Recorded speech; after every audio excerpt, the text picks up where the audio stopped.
She collapsed at my gate like a ghost returning from the dead, the cowboy would later say. And I knew right then, some folks don't beg for help because they're weak. They beg because they've been strong for too damn long. In 1868, when Clara Whitmore's eyes finally closed in the dust of Evan Hale's ranch, she believed she was dying. She was wrong. What waited beyond that darkness wasn't death. It was a second chance she'd never asked for, offered by a man who understood that sometimes the greatest kindness is letting someone rest. If you want to see how a moment of mercy can change two lives forever, stay with me until the end. And please, drop a comment telling me what city you're watching from. I want to see how far Clara's story travels. The Texas sun had no mercy that August afternoon, beating down on the parched earth with the kind of relentless heat that made mirages dance across the horizon. Evan Hale stood on the porch of his ranch house, one hand shading his eyes as he surveyed the fence line that stretched toward the distant hills. At 32, he'd built this place from nothing, every post driven into the ground by his own hands, every board cut and nailed with patience born of solitude. He was about to turn back inside when he saw it. At first, he thought it was just another trick of the light, a shadow, where shadows shouldn't be. But then the shadow moved, stumbled, and fell. Evan was running before his mind fully registered what he'd seen. His boots kicked up dust as he sprinted toward the main gate, his heart pounding not from exertion, but from the sudden electric awareness that something was terribly wrong. As he got closer, the shadow resolved into a shape he recognized. A person, collapsed face down in the dirt just beyond his property line. He dropped to his knees beside the figure, and his breath caught in his throat. It was a woman. Her dress, once probably a respectable traveling outfit, was torn and filthy, stained with what looked like days or weeks of hard travel. Her dark hair had come loose from whatever pins had once held it, now matted with dust and tangles. Her skin, where he could see it on her hands and face, was burned raw from the sun and covered in scratches and bruises. But it was her breathing that frightened him most, shallow, ragged, the sound of someone whose body was giving up the fight. "Ma'am?" Evan touched her shoulder gently, afraid she might break apart like sun-dried clay. "Ma'am, can you hear me?" No response, just that terrible labored breathing. He didn't hesitate. Sliding his arms beneath her, and Lord, she weighed almost nothing, just skin and bones, he lifted her as carefully as he could and started back toward the house. She didn't stir, didn't make a sound. For a terrible moment, he wondered if she'd already slipped away. But no. He could feel the faint flutter of her heartbeat against his chest, stubborn and persistent despite everything. The house seemed impossibly far away, though it was only a couple hundred yards. Evan had carried full-grown steers that felt lighter than this woman, not because of her weight, but because of what she represented, a responsibility he hadn't asked for, a life now dependent on his choices. He kicked open the door to his bedroom, the only real bedroom in the small ranch house, and laid her carefully on the bed. In the better light, he could see more details, and each one made his jaw tighten with anger at whatever had brought her to this state. Bruises darkened her arms. Her fingernails were broken and bloody. There was a gash on her temple, partially hidden by her hair, that looked days old and infected. Her lips were cracked and bleeding from dehydration. "Jesus," he muttered, then immediately felt guilty for the blasphemy, even though there was no one to hear it but an unconscious woman and his own conscience. He'd seen men come back from war looking better than this. Evan had never claimed to be a doctor, but frontier life had taught him the basics of survival medicine. He worked quickly, driven by the fear that any delay might be the difference between life and death. First, water, just a little at a time, carefully spooned between her cracked lips. Most of it dribbled out, but some went down. That was good. That was something. He cleaned the wound on her temple as gently as he could, wincing at the way she flinched even in unconsciousness. The scratches on her arms and hands got the same treatment, water, then a weak solution of carbolic acid he kept for treating injured animals. It would have to do. Her dress was ruined, that much was clear, but he couldn't very well undress an unconscious woman he didn't know. Instead, he covered her with every blanket he owned, knowing that despite the heat of the day, someone in her condition would likely get the chills as her body tried to recover. And then there was nothing left to do but wait. Evan pulled his single chair close to the bedside and sat down heavily, suddenly aware of how his own heart was racing. He studied the woman's face, trying to piece together her story from the evidence before him. She was young, maybe mid-20s, he guessed, though it was hard to tell beneath the dirt and damage. There was something refined in the structure of her face, the kind of bone structure that spoke of good breeding and genteel upbringing. Her hands, despite the current state of them, didn't have the calluses of someone who'd spent her life in hard labor. Eastern, probably. Maybe from a city. Definitely not from around here. But what was an Eastern woman doing collapsed at his gate in the middle of nowhere, Texas? And where had she come from? The sun was setting by the time she finally stirred. Evan had dozed off in the chair, his chin dropped to his chest, when a soft moan startled him awake. He leaned forward immediately, watching as her eyelids fluttered. "Ma'am? Can you hear me?" Her eyes opened, green, he noticed, a deep green like spring grass, and stared up at him without comprehension. For a moment there was just blankness, as if her mind was taking its time catching up to her body. Then awareness flooded back in, and with it, fear. She tried to sit up, but her body wouldn't cooperate. A strangled sound escaped her throat. Not quite a scream, but close. "Easy, easy," Evan said, holding his hands up in what he hoped was a calming gesture. "You're safe. I'm not going to hurt you. You collapsed at my gate. I brought you inside." She stared at him, chest heaving with panic, eyes darting around the unfamiliar room. He could see her trying to piece together where she was, how she'd gotten here, whether she was in danger. "Water," she finally whispered, the word barely audible, her voice like gravel scraping against gravel. Evan was already reaching for the cup. He helped her sit up just enough to drink without choking, supporting her head with one hand while holding the cup with the other. She drank desperately, too fast, and he had to pull the cup away. "Slow," he said gently. "Too much too fast will make you sick." She nodded, understanding in her eyes even as they filled with tears, whether from relief or distress, he couldn't tell. He gave her more water, slowly, until she'd had enough to ease the worst of the thirst. Then he lowered her back onto the pillows and sat back in his chair, giving her space. "What's your name, ma'am?" She opened her mouth, closed it, tried again. "Clara," she whispered. "Clara Whitmore. I'm Evan Hale. This is my ranch. You're safe here."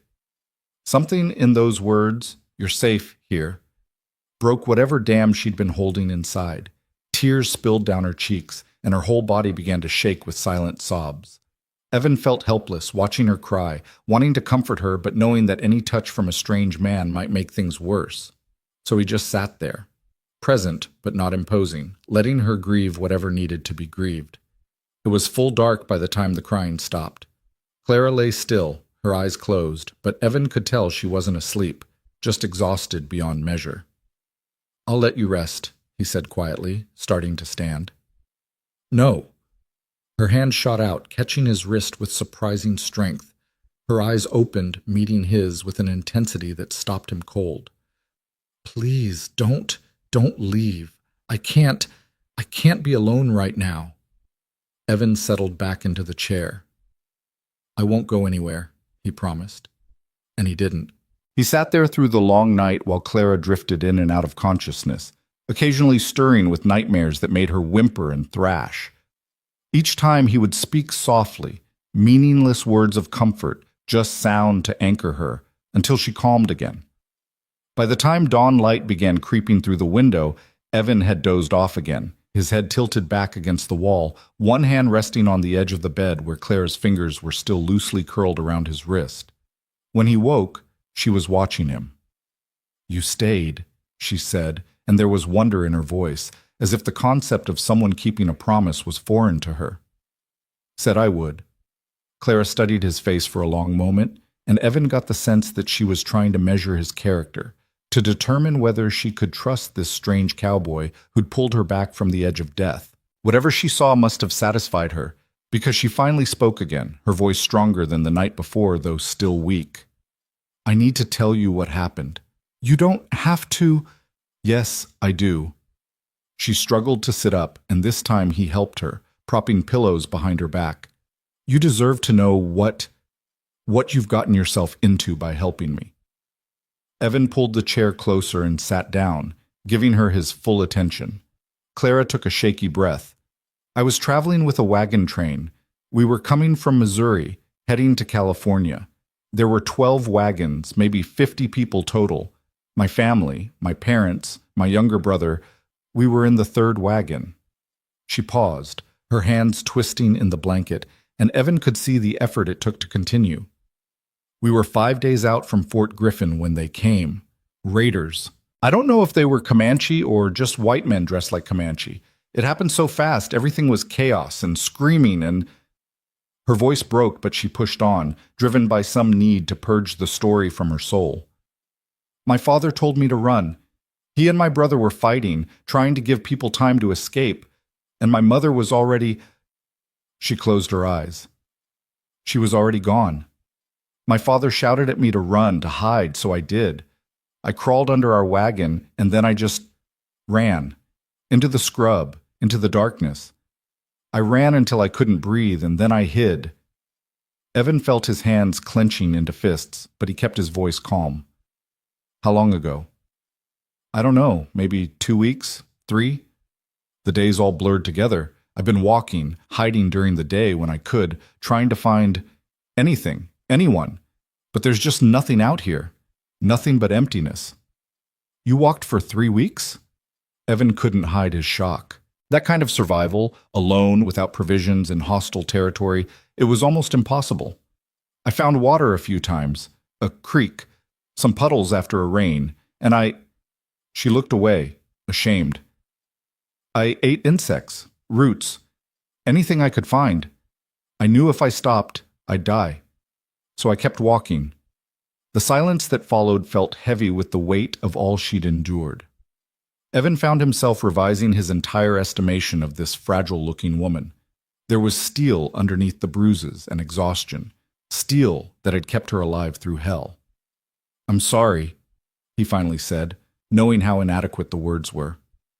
"I'm so damn sorry that happened to you." Clara's eyes met his, and he saw something fierce flash in them. "I survived," she said simply.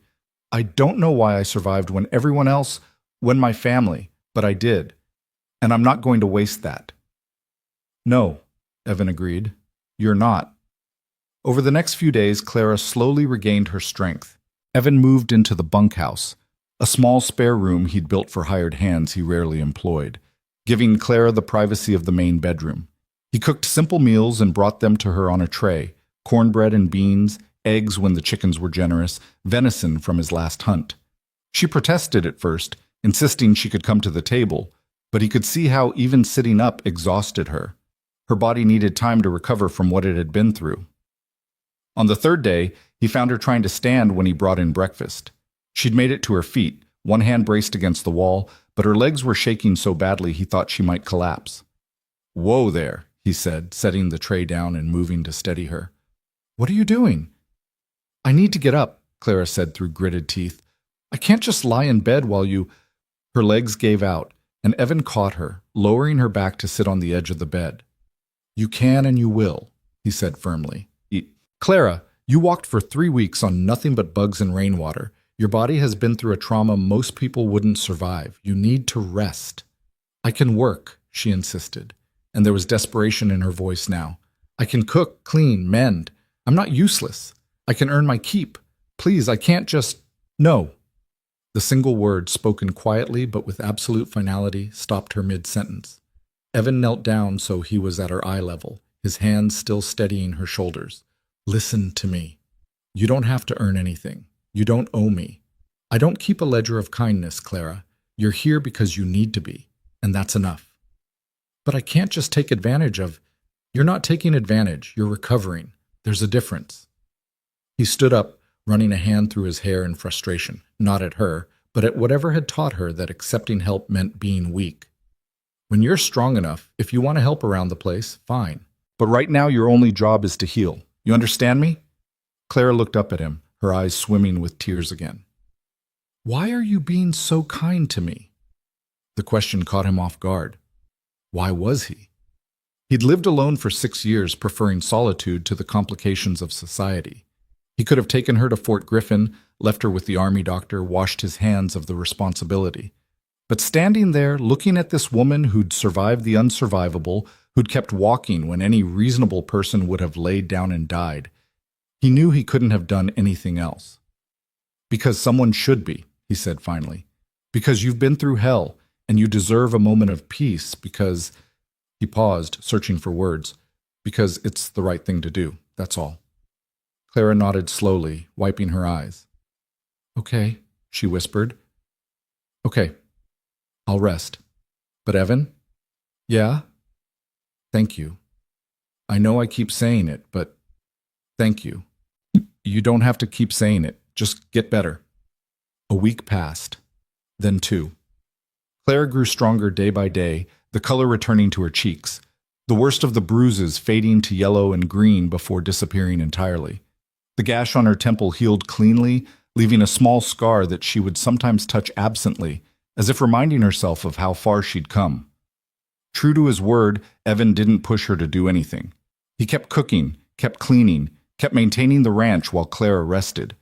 But he could see the restlessness growing in her, the way she watched him work with increasing frustration at her own inactivity. On the morning of the 15th day, he came inside to find her standing in the kitchen, fully dressed for the first time since she'd arrived. She'd found one of his old shirts and a pair of trousers that she'd somehow altered to fit her smaller frame. Her hair was braided back neatly, and there was a determined set to her jaw that he was starting to recognize. "I'm helping today," she announced before he could say anything. "And before you argue, let me point out that I walked here from the kitchen without collapsing. I'm not dizzy, and I'm going absolutely mad lying in that bed. So unless you plan to tie me down, I'm going to make myself useful." Evan couldn't help the smile that tugged at his lips. "Is that right?" "That's right." He studied her for a moment, taking in the strength that had returned to her stance, the clarity in her eyes. She was still too thin, still had a ways to go before she'd be fully recovered. But she was right. She was ready for this. "All right," he conceded, "but we start small. And the second you feel tired, you stop. Agreed?" "Agreed." They fell into an easy rhythm that day. Clara insisted on making breakfast, and though Evan hovered nearby, ready to catch her if she fell, she moved through the kitchen with practiced competence. The eggs were perfectly cooked, the coffee strong and hot, the biscuits surprisingly good. "Where did you learn to cook?" he asked around a mouthful of biscuit. "My mother," Clara said, and though sadness flickered across her face, it didn't consume her this time. She believed every woman should know how to run a household, regardless of station. "I used to think it was silly. We had servants who could do all of this. But now—" She trailed off, looking down at her hands. "Now I'm grateful she insisted." After breakfast, she washed the dishes while Evan went out to tend to the horses. When he came back, he found her sweeping the floor, humming softly to herself. The sound stopped him in his tracks. It was the first time he'd heard anything like happiness from her. "You like to sing?" he asked. Clara looked up, startled, a faint blush coloring her cheeks. "I used to, before." "You should sing more. The house could use it." She smiled, a real smile. Not the polite expression she'd been wearing, but something genuine and warm. "Maybe I will." The days began to develop a pattern. Clara would wake early and make breakfast.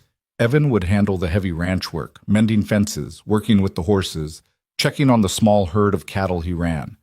Clara would clean, cook, mend his clothes that had been slowly falling apart from neglect. But it was more than just work. In the evenings, they would sit on the porch and talk. Clara told him about her life before. Growing up in St. Louis, the grand house her father had owned, the parties and social obligations that had seemed so important at the time. Evan told her about building the ranch, about the years he'd spent drifting after the war before finally finding this piece of land and deciding to put down roots. They didn't talk about the attack, and Evan didn't push. He figured she'd tell him more when she was ready. 3 weeks into her recovery, Evan rode into town for supplies. It was a half-day journey to the nearest settlement, barely more than a trading post, a saloon, and a few scattered buildings. But it was the only place to get flour, coffee, and other necessities. He left Clara with strict instructions to rest, not to overdo it while he was gone, and to fire the rifle he'd left for her if there was any trouble. When he returned just before sunset, he found the house transformed. She'd cleaned everything, Not just a surface cleaning, but a deep, thorough scrubbing that made the rough wood floors gleam and the windows sparkle. She'd organized his chaotic pantry, arranged his scattered books into neat stacks, even found some wildflowers and put them in a jar on the table. But what stopped him cold was the smell coming from the kitchen. "Is that apple pie?" he asked, setting down his saddlebags and staring at her in amazement. Clara turned from the stove, wiping her hands on an apron she must have made from spare fabric. "You had apples from last fall in the cellar. They were starting to turn, so I thought—" She shrugged, suddenly looking uncertain. "I thought you might like something sweet." Evan just stood there, overwhelmed by the simple domesticity of it all. He'd lived alone for so long, eating cold beans from a can more often than not, living in barely controlled chaos. In just a few hours, Clara had turned his house into something that felt like a home. "I overdid it, didn't I?" Clara said, misreading his silence. "You told me to rest, and I—" "No," Evan interrupted. "No, you didn't overdo it. This is—" He gestured around helplessly. "This is wonderful, Clara. Thank you." They ate dinner at the table, real dinner, with plates and forks and the apple pie for dessert. And for the first time since the war, Evan felt something in his chest loosen, something that had been wound tight for years, keeping everyone at arm's length, protecting himself from connection. It was dangerous, he knew. Clara would eventually leave, would go back to wherever she belonged, and he'd be alone again. But for now, in this moment, with the lamplight soft on her face and the taste of apple pie on his tongue, he let himself enjoy it. "Tell me about the ranch," Clara said suddenly. "How did you end up out here?" Evan leaned back in his chair, considering how much to share. "After the war, I couldn't go back home. Too many memories, too many ghosts. So I drifted west, working cattle drives, hiring on at different ranches, saved my money. One day I found this land, and it just felt right. So I bought it, built the house, started small with a few head of cattle." "Do you have family, people who worry about you?" "My parents died when I was young. No siblings. There's nobody left who'd notice if I disappeared tomorrow." Clara's expression softened with understanding. "I know that feeling now, to be unmoored from everything you knew." "Yeah." He paused, then added quietly, "But you're not alone anymore, Clara. Not while you're here." Something shifted between them in that moment. A understanding, perhaps, or a recognition of shared loneliness. Clara reached across the table and placed her hand over his. "Neither are you," she said. The first month turned into 6 weeks, then 2 months. Clara grew stronger, taking on more responsibilities around the ranch. She proved surprisingly adept with the chickens, coaxing them to produce more eggs than Evan had gotten in months. She learned to milk the cow he kept, to churn butter, to smoke meat for preservation. But more than that, she learned the rhythms of ranch life. The way the wind changed before a storm, the sound of a coyote versus a wolf, how to read the sky for weather, the grass for season, the animals for their needs. And Evan learned about her. He learned that she was stronger than she looked, more resilient than anyone he'd ever met. He learned that she had a sharp mind and a sharper wit, that she could make him laugh with a dry observation about his terrible coffee, or the way he talked to his horses like they understood every word. He learned that she had nightmares most nights, though she tried to hide it. Sometimes he would hear her cry out from the bunkhouse where he slept, and he would lie awake, fists clenched, wanting to go to her but knowing she needed her privacy. One morning in early October, Evan came in from the morning chores to find Clara standing at the window, a letter in her hands, tears streaming down her face. "Clara, what is it?" She turned to him, holding out the letter with a shaking hand. "It's from my uncle, my mother's brother. He lives in Boston. Somehow he heard about the attack, and he's been trying to find me. He wants me to come live with him." Evan felt something cold settle in his stomach. "When?" "He says he can send money for train fare. He wants me to come as soon as possible." She looked down at the letter, her voice breaking. "He's the only family I have left, Evan, my only connection to my old life." "Then you should go." The words hurt to say, but he forced them out. "You should be with family." Clara looked up at him, searching his face. "Is that what you want? For me to go?" What he wanted was for her to stay, to keep making this house feel like a home, to keep sitting across from him at dinner and laughing at his bad jokes and filling the silence with her presence. But what he wanted didn't matter. "I want you to be happy," he said carefully. "I want you to be safe. If that means going to Boston, then yes, that's what I want." She stared at him for a long moment, then folded the letter carefully and set it on the table. "I need to think about this." "Of course." But as the days passed and Clara grew quieter, more withdrawn, Evan felt the inevitable approaching. She was going to leave. She was going to choose the safety and security of family over the hard life of a remote ranch. And he couldn't blame her, not after everything she'd been through. He just wished it didn't hurt quite so much to imagine this place without her. The evening before Clara had to make her decision, they sat on the porch as the sun set in a blaze of orange and red. They'd barely spoken all day, the weight of the choice hanging between them like a physical thing. "Tell me honestly," Clara finally said, breaking the silence. "If I stay, what kind of life would I have here?" Evan chose his words carefully. "It would be hard. Lonely sometimes, especially in winter when the snows come. The nearest town is half a day's ride, and it's not much of a town. You'd work from sunup to sundown most days. There's no society here, no parties or theaters or any of the things you grew up with. What else?" "You'd have purpose," he continued. "The work matters here. Every egg you collect, every meal you cook, every fence we mend together, it all matters. You'd have space to breathe, to heal, to become whoever you want to be without anyone judging you for it." "Would I have you?" The question hung in the air between them, heavy with possibility. Evan turned to look at her, really look at her, in the fading light. This woman who had stumbled into his life broken and desperate, who had somehow put herself back together while simultaneously making him whole in ways he hadn't even realized he was broken. "Yes," he said simply, "for as long as you wanted." Clara nodded slowly, then stood up and walked to the edge of the porch, looking out at the darkening landscape. Evan waited, hardly breathing, while she wrestled with her decision.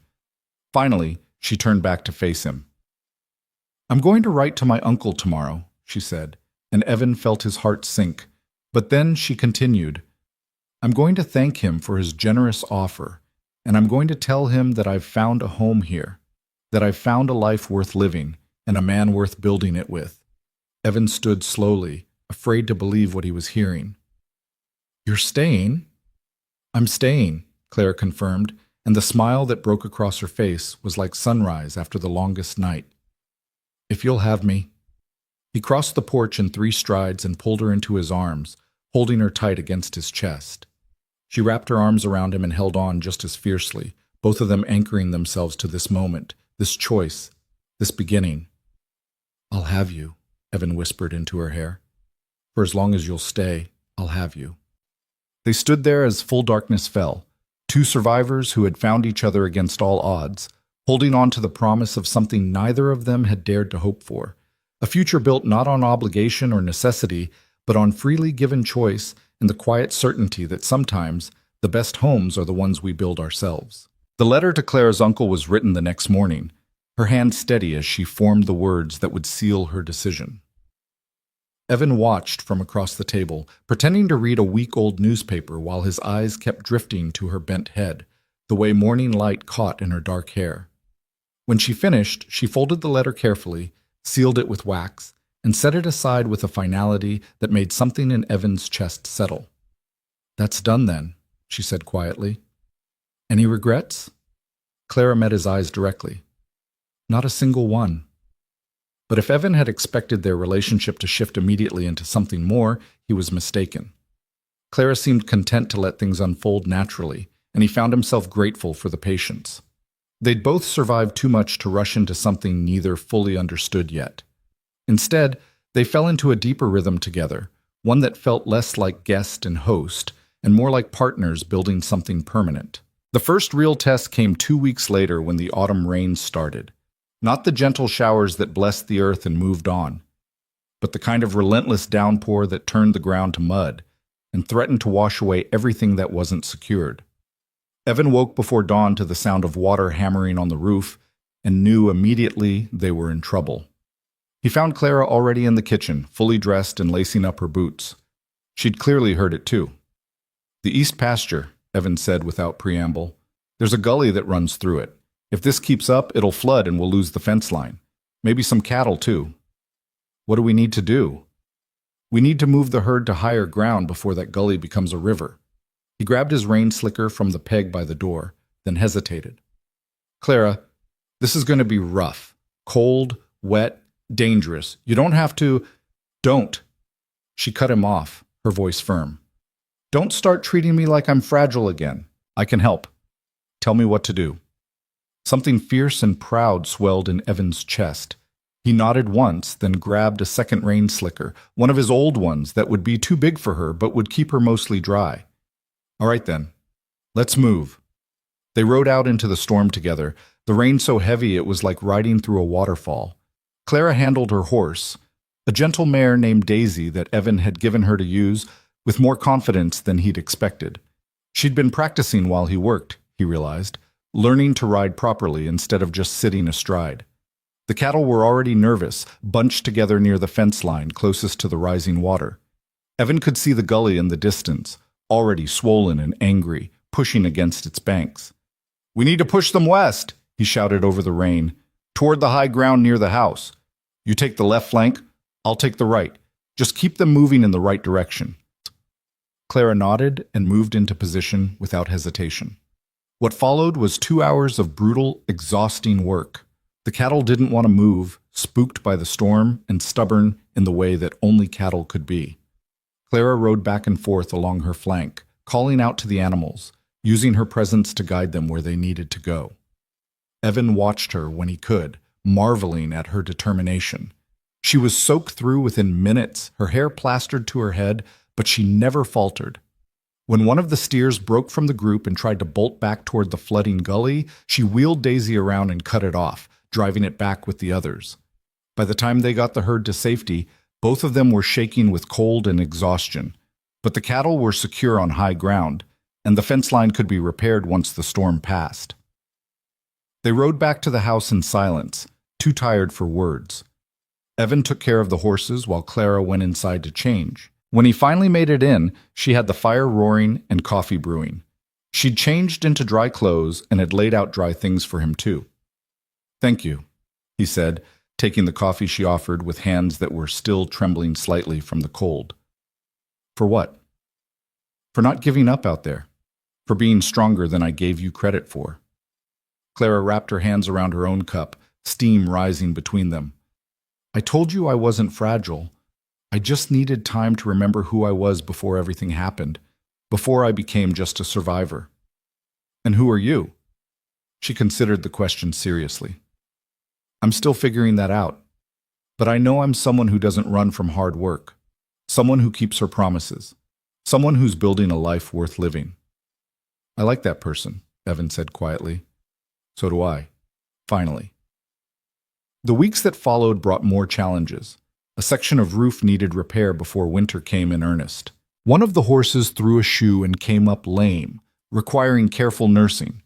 The vegetable garden Clara had planted in late summer needed to be harvested before the first frost. Each challenge they faced together, and each success made the partnership between them stronger. But it was the small moments that Evan treasured most. Clara humming while she worked in the kitchen. The way she'd started leaving little improvements around the house, curtains she'd sewn, a braided rug she'd made from scraps, wildflowers on the table, even as autumn deepened toward winter. The sound of her laughter when he told her about the time he'd accidentally released all the chickens and spent an entire day trying to round them up. One evening in late October, they sat by the fire after dinner, Clara mending one of his shirts while Evan worked on repairing a bridle. The comfortable silence between them was broken by Clara's thoughtful voice. Can I ask you something personal? Of course. Why did you never marry? Build a family? You've had this place for 6 years. That's a long time to be alone. Evan's hand stilled on the leather. It was a fair question, one he'd asked himself more than once. After the war, I wasn't fit for company. Too much darkness in my head, too many nightmares. I figured I'd work through it alone, and by the time I felt human again, being alone had become a habit. And now? He looked up at her, meeting her eyes in the firelight. Now I'm realizing that some habits need to be broken. Clara set down her mending and moved to sit beside him on the floor near the fire. I was supposed to be married, before the wagon train. There was a man in St. Louis, Thomas Whitfield. He was appropriate, well-connected, everything my parents wanted for me. Evan felt an unexpected stab of something that might have been jealousy. What happened? I realized I didn't love him. I barely knew him, really. We'd had perhaps a dozen chaperoned conversations, but my parents were so excited about the match. And I thought maybe love would come later, the way everyone said it would. She drew her knees up, wrapping her arms around them. Then my father lost his business, bad investments, debts he couldn't pay. Suddenly we weren't good enough for the Whitfields anymore. Thomas broke the engagement. That's why we were heading west, to start over in California, away from the scandal and shame. I'm sorry. Clara shook her head. Don't be. If Thomas had married me, I'd be living a life that was never really mine. I'd be someone's wife, someone's decoration, playing a role in a society that never felt quite real to me. Here, everything is real. The work matters. The choices matter. I matter. Evan reached out and took her hand, threading his fingers through hers. You've always mattered, Clara. Some people were just too blind to see it.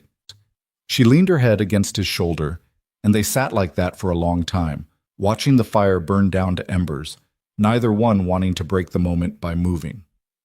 November brought the first real cold, the kind that made breath fog and turned morning water buckets to ice. Evan taught Clara how to prepare the ranch for winter, banking earth around the foundation to keep the cold out, checking and rechecking the wood supply, making sure the animals had adequate shelter. She proved to be a quick study, asking intelligent questions and remembering everything he taught her. More than that, she started anticipating needs before he could voice them, working alongside him with an efficiency that spoke of genuine partnership. It was during one of these preparations that disaster nearly struck. Evan was up on the barn roof, replacing shingles that had loosened during the autumn storms, while Clara handed up materials from below. He'd been working for maybe an hour when he reached for a shingle without looking and felt his foot slip on the wet wood. He fell hard, sliding down the sloped roof with nothing to grab onto. His mind had just enough time to register that this was going to hurt before Clara's voice cut through the panic. The rope! Grab the rope!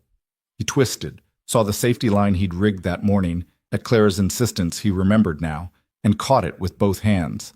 The rope jerked tight, stopping his slide a few feet from the edge.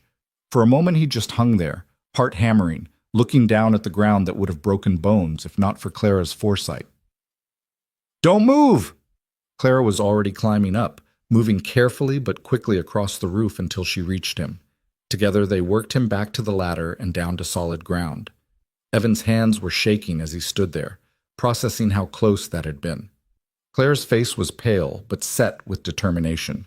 You could have died, she said, her voice tight. But I didn't, because you thought of the rope.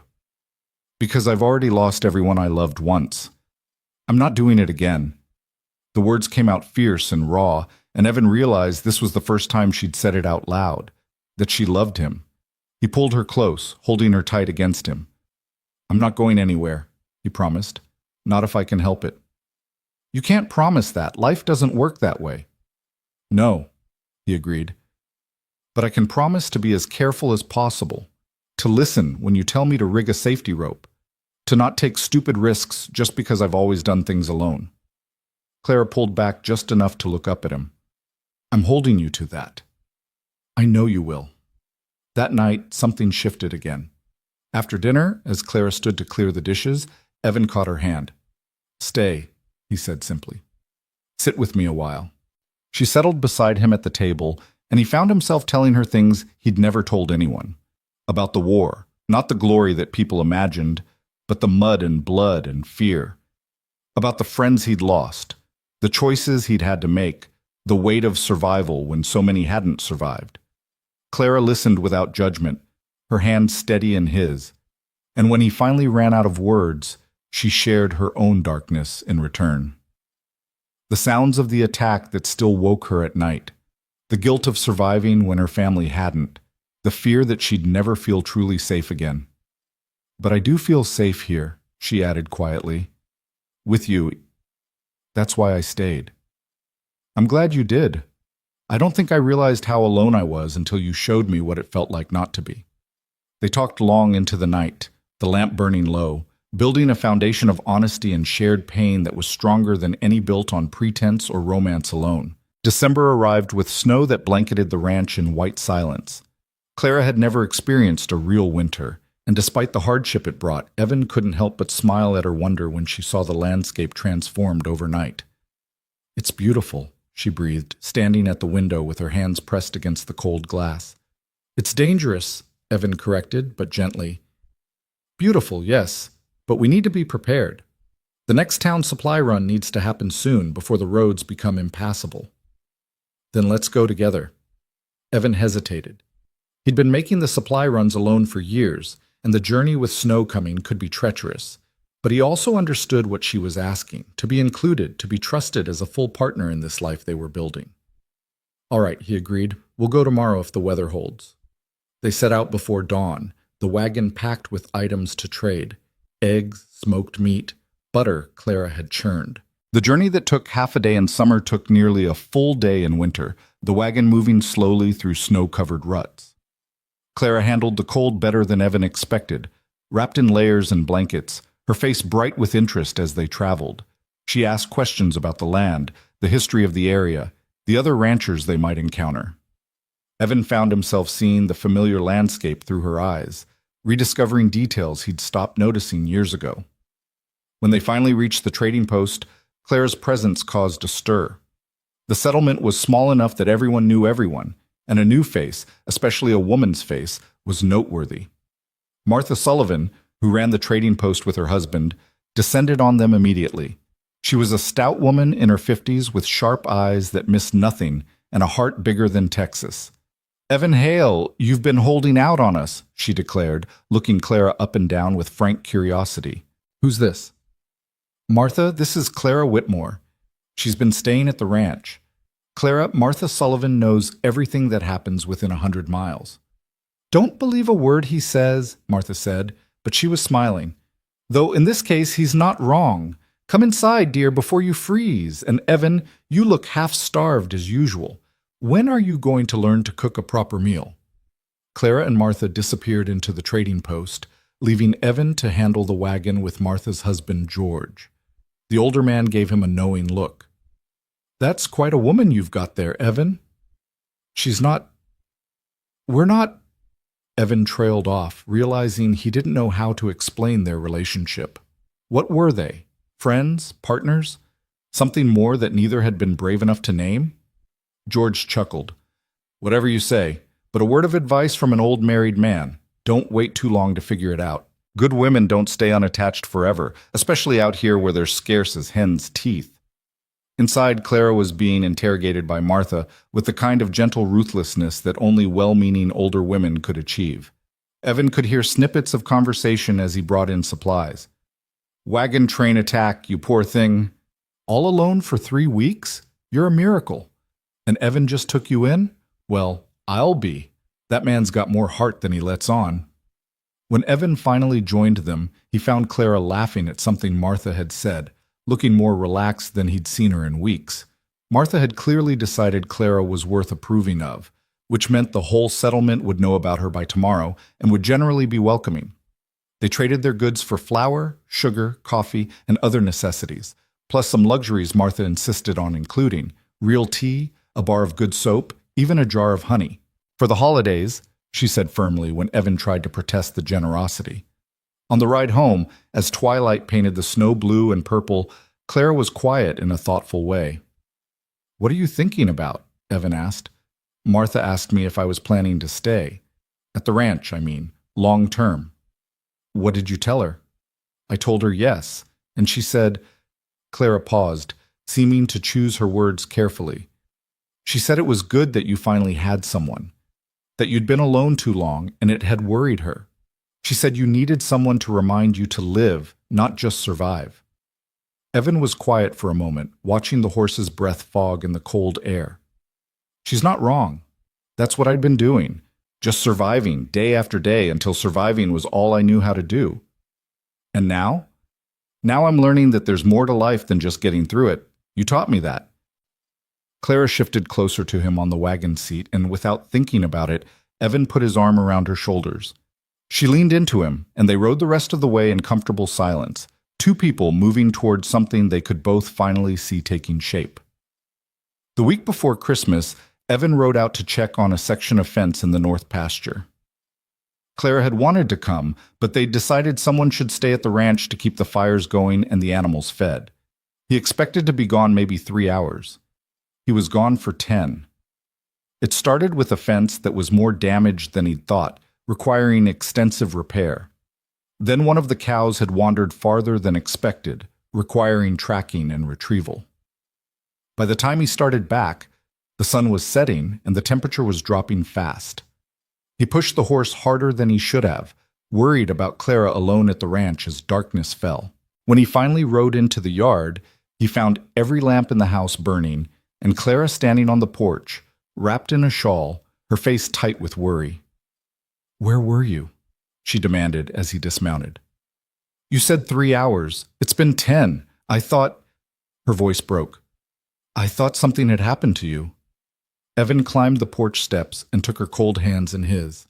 "I'm sorry. The fence was worse than I thought, and one of the cows had wandered.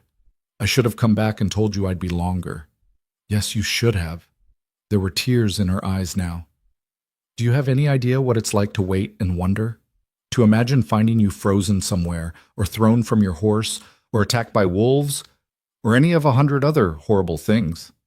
"Clara, I already lost everyone once.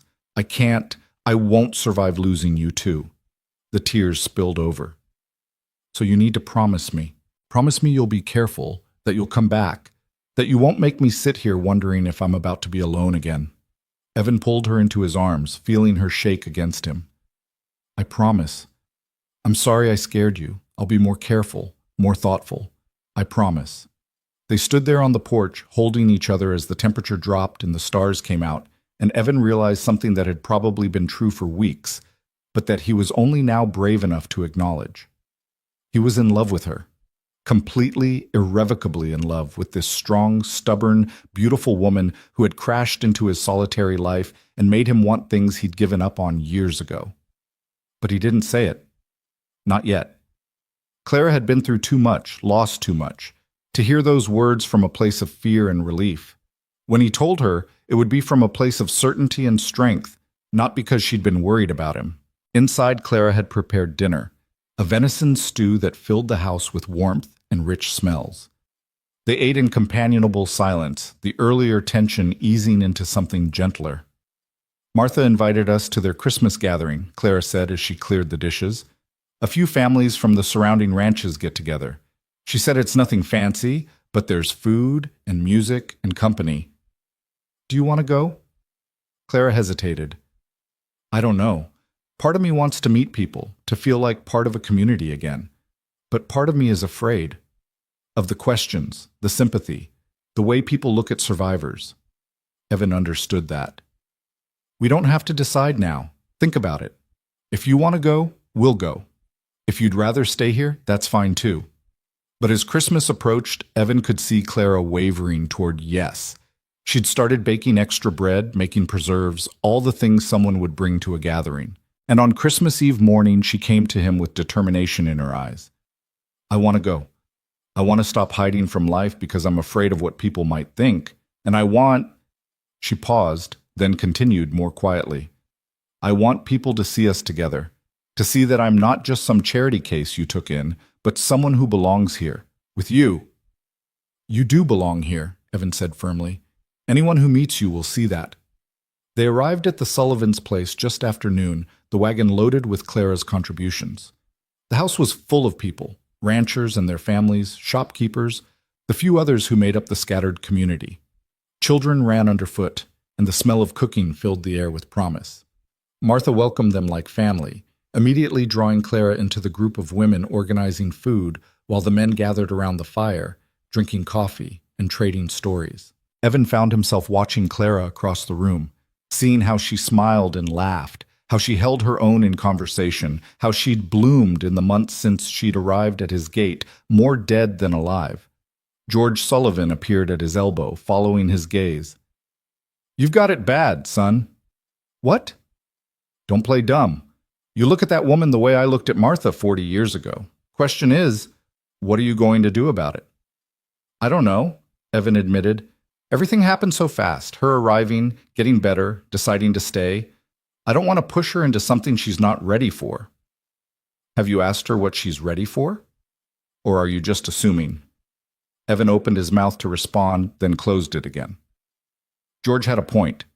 He'd been so focused on giving Clara space to heal, on not taking advantage of her vulnerability, that he'd never actually asked what she wanted. "Talk to her," George advised.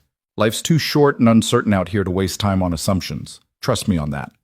As evening fell and people began gathering for dinner, Clara found her way to Evan's side. They'd barely had a moment alone since arriving, but now, in the bustle of people preparing to eat, they stood together near the window, watching snow begin to fall outside. "Are you having a good time?" Evan asked. "I am. Everyone's been so welcoming. It feels—" She searched for the word. "It feels like community, like belonging somewhere." "You do belong, here, in this community, at the ranch, with me." Clara turned to look up at him, something serious in her eyes. "Do I? Really? Because sometimes I wonder if you're just being kind, if you feel obligated because you saved my life, if—" "Clara." He turned to face her fully, taking both her hands in his. "I need you to listen to me. What I feel for you has nothing to do with obligation. You're not some responsibility I'm shouldering. You're—" He struggled to find the right words, aware that people were moving around them, but needing her to hear this. "You're the best thing that's happened to me in longer than I can remember. You make that empty ranch feel like home. You make me want to be better, do better. And I know we haven't known each other long, and I know you've been through hell, but Clara, Dinner's ready!" Martha's voice rang out and the moment shattered. People began moving toward the tables, and Evan had to release Clara's hands, the words he'd been about to say locked back inside. But Clara's eyes were bright, and her fingers squeezed his once before letting go. "Later," she whispered. "We'll talk later."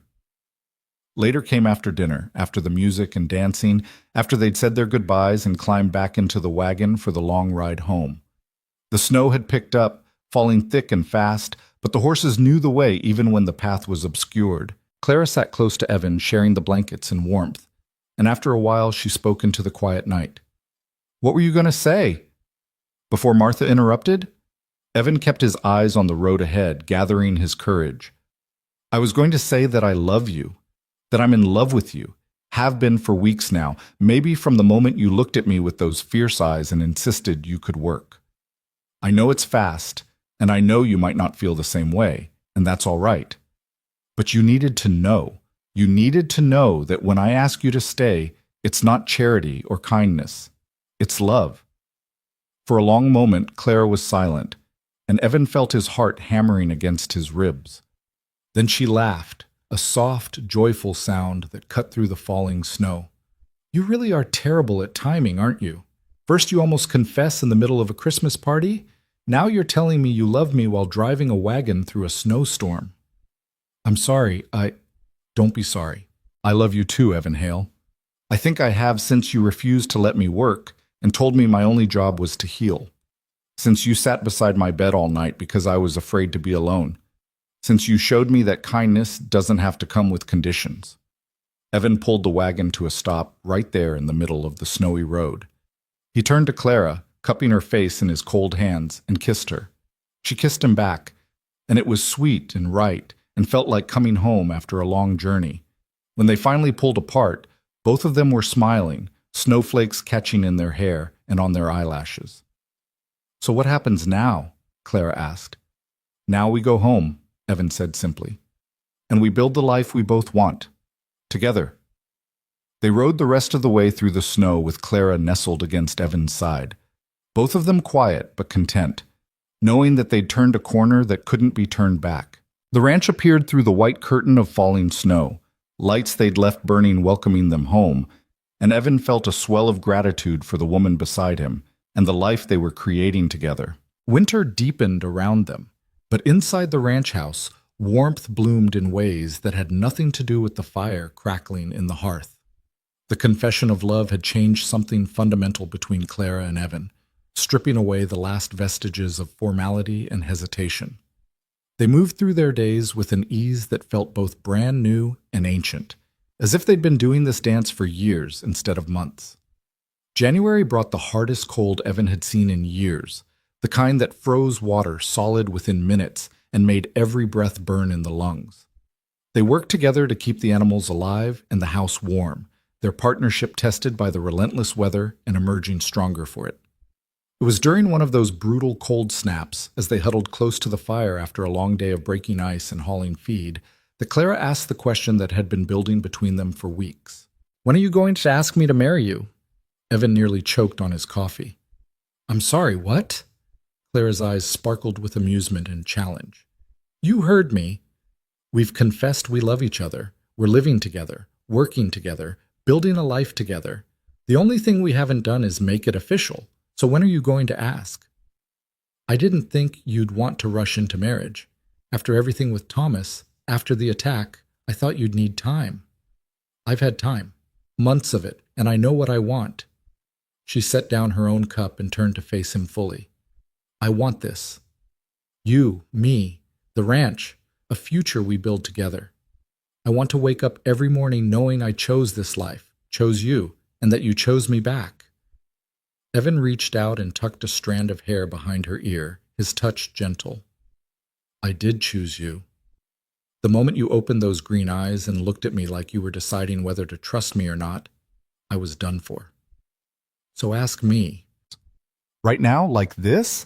I don't even have a ring, Clara. You deserve something proper, something special." She caught his hand and pressed it to her cheek. "I don't need a ring or a fancy proposal. I just need you to ask me to be your wife. Everything else is just decoration." Evan felt his throat tighten with emotion. Here was this woman who had survived hell itself, who could have chosen safety and society back east, asking him, a solitary cowboy with nothing but a remote ranch and rough hands, to marry her. It felt like grace he didn't deserve. He slid off the chair and knelt in front of her, still holding her hand, and Clara's breath caught in surprise. "Clara Whitmore, you walked into my life half dead, and somehow brought me back to life instead. You make me laugh, you make me think, you make me want to be the man you see when you look at me. Will you marry me? Will you let me spend the rest of my life trying to make you as happy as you've made me?" Tears spilled down Clara's cheeks, but she was smiling so wide it looked like it might split her face. "Yes, yes, of course yes." Evan pulled her down into his arms, and they held each other, both laughing and crying at the same time, the fire crackling beside them and the wind howling outside. The whole world narrowed down to just this moment, this choice, this beginning. When they finally pulled apart, Clara wiped her eyes and laughed shakily. "That was better than anything I could have imagined. Even without a ring?" "Especially without a ring. Though I won't say no if you want to get me one eventually." "I will. I promise. As soon as the weather breaks and I can get to town, I'll find you the best ring I can afford."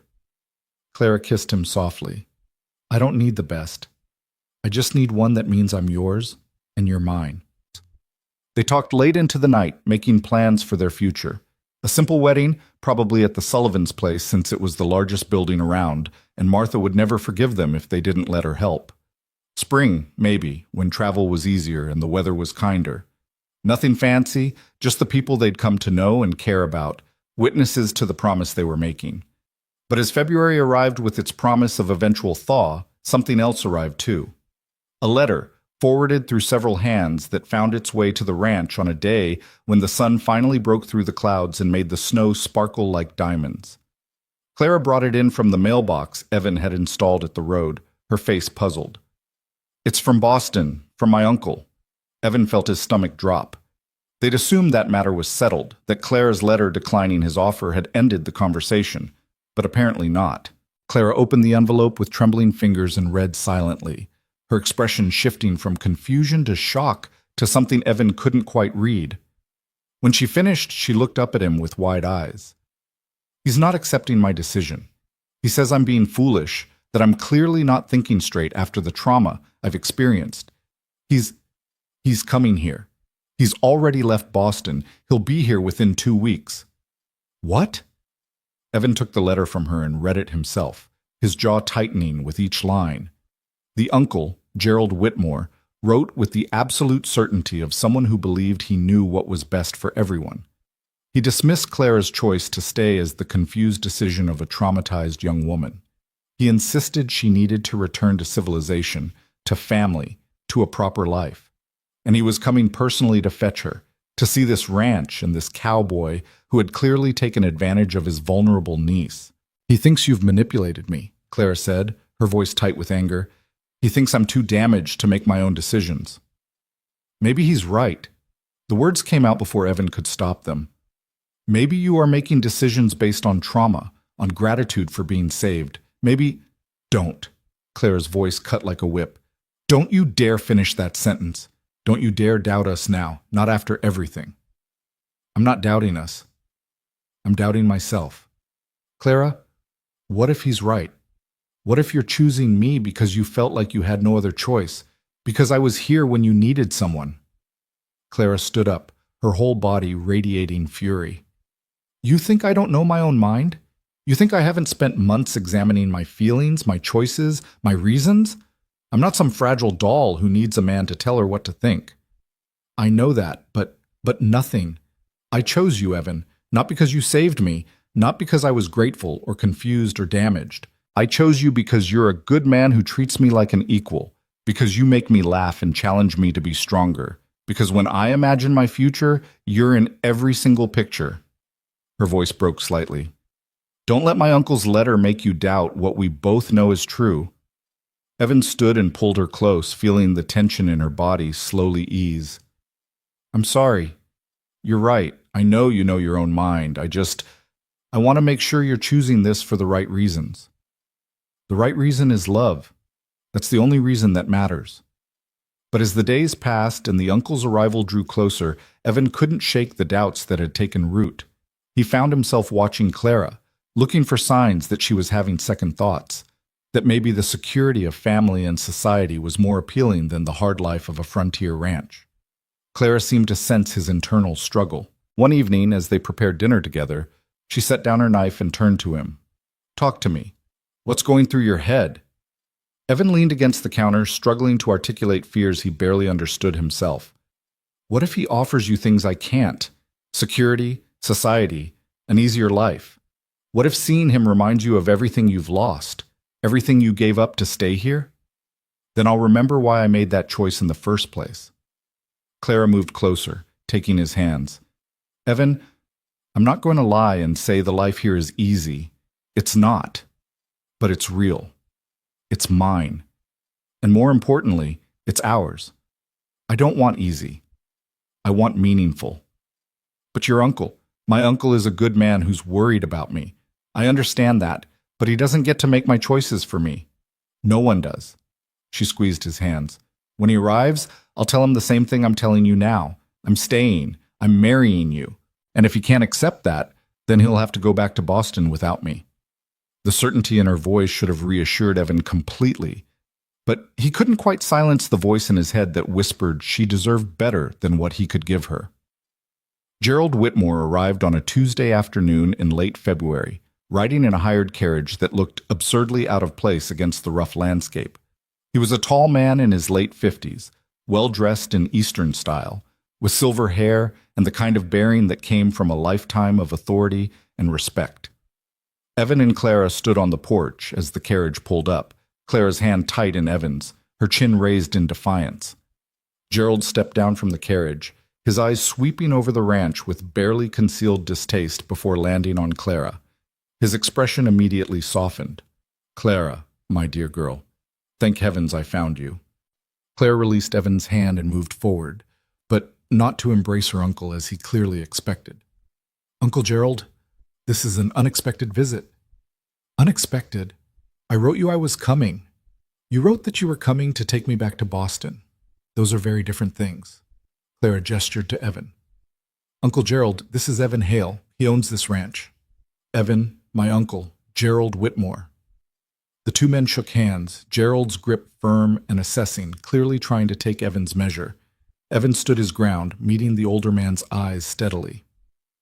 "Mr. Hale, I understand you've been housing my niece. She's been living here, yes, after the attack on the wagon train." Gerald's expression tightened. "Yes, that terrible tragedy, which is precisely why Clara needs to come home with me, where she'll be safe and cared for properly." "I am being cared for properly," Clara interjected, "and I am safe. Uncle Gerald, I appreciate your concern, but as I wrote in my letter, I've chosen to stay here." "Chosen? My dear, you've been through an unimaginable trauma. You're in no state to make such permanent decisions." Evan felt Clara stiffen beside him and knew she was about to unleash her temper. He touched her elbow gently, a silent reminder to stay calm, and stepped forward.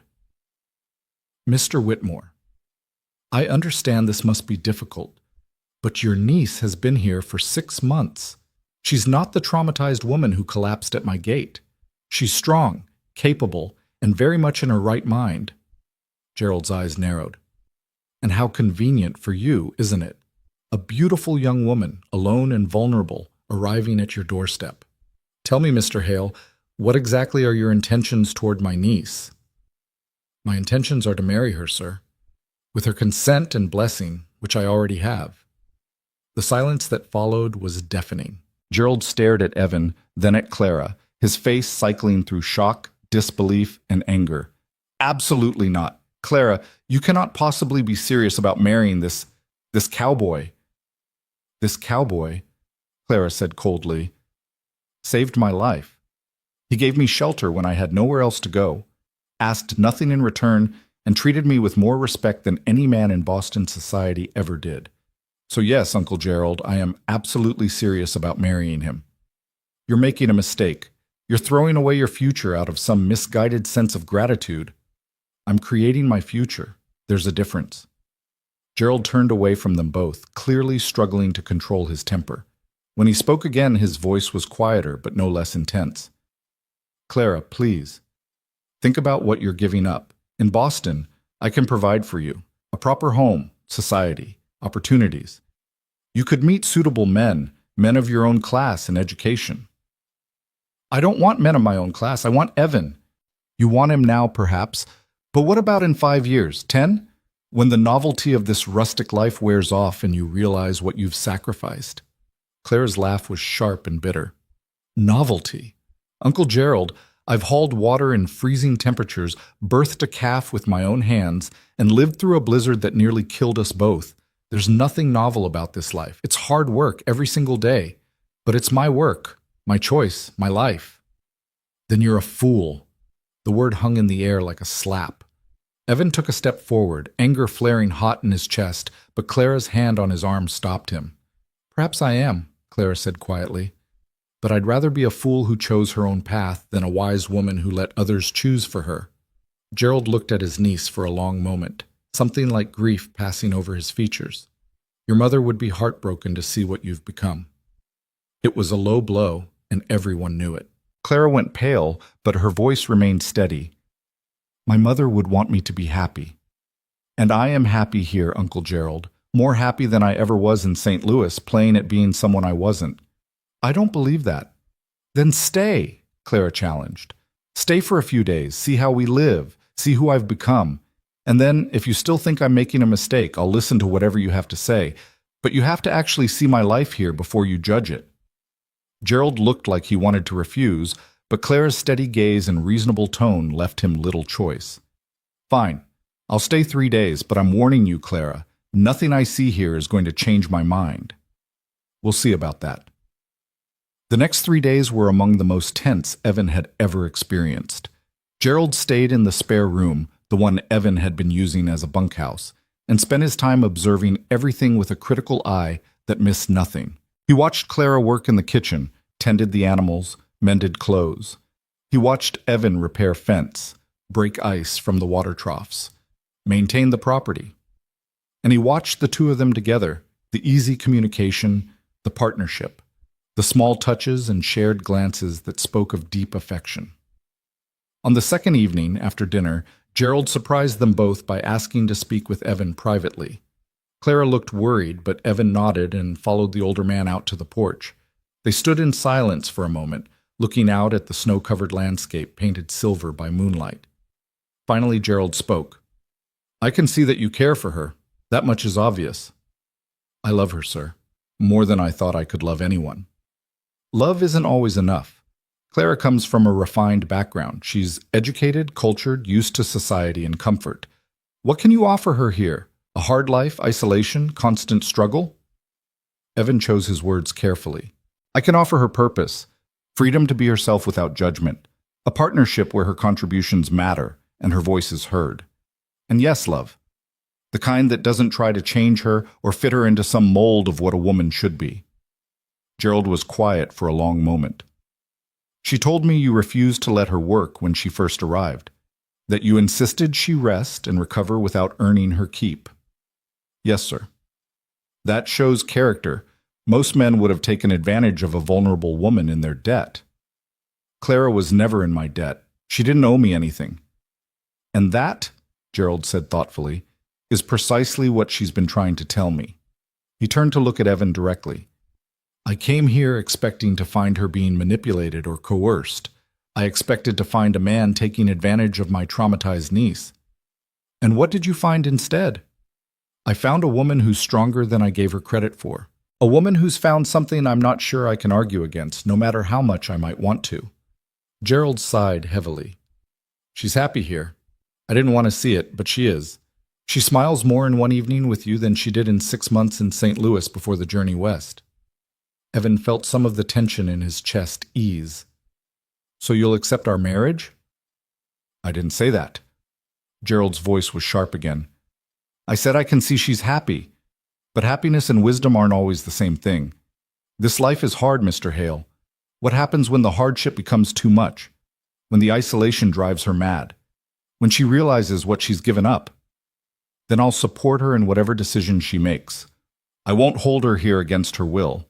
But I don't think that's going to happen, sir. Clara's tougher than you think. She survived 3 weeks alone in hostile territory. She can survive anything. Gerald studied him for another long moment, then nodded slowly. Tomorrow, I want to speak with Clara alone. Will you grant me that? Of course, but the decision is hers to make. I know. That's what frightens me. The next day, Clara and her uncle took a long walk together across the snow-covered property. Evan watched them go, Clara's arm linked through Gerald's, their heads bent together in conversation. He forced himself to stay at the ranch, to trust Clara to handle this on her own. They were gone for over 2 hours. When they finally returned, both of them looked exhausted but calmer.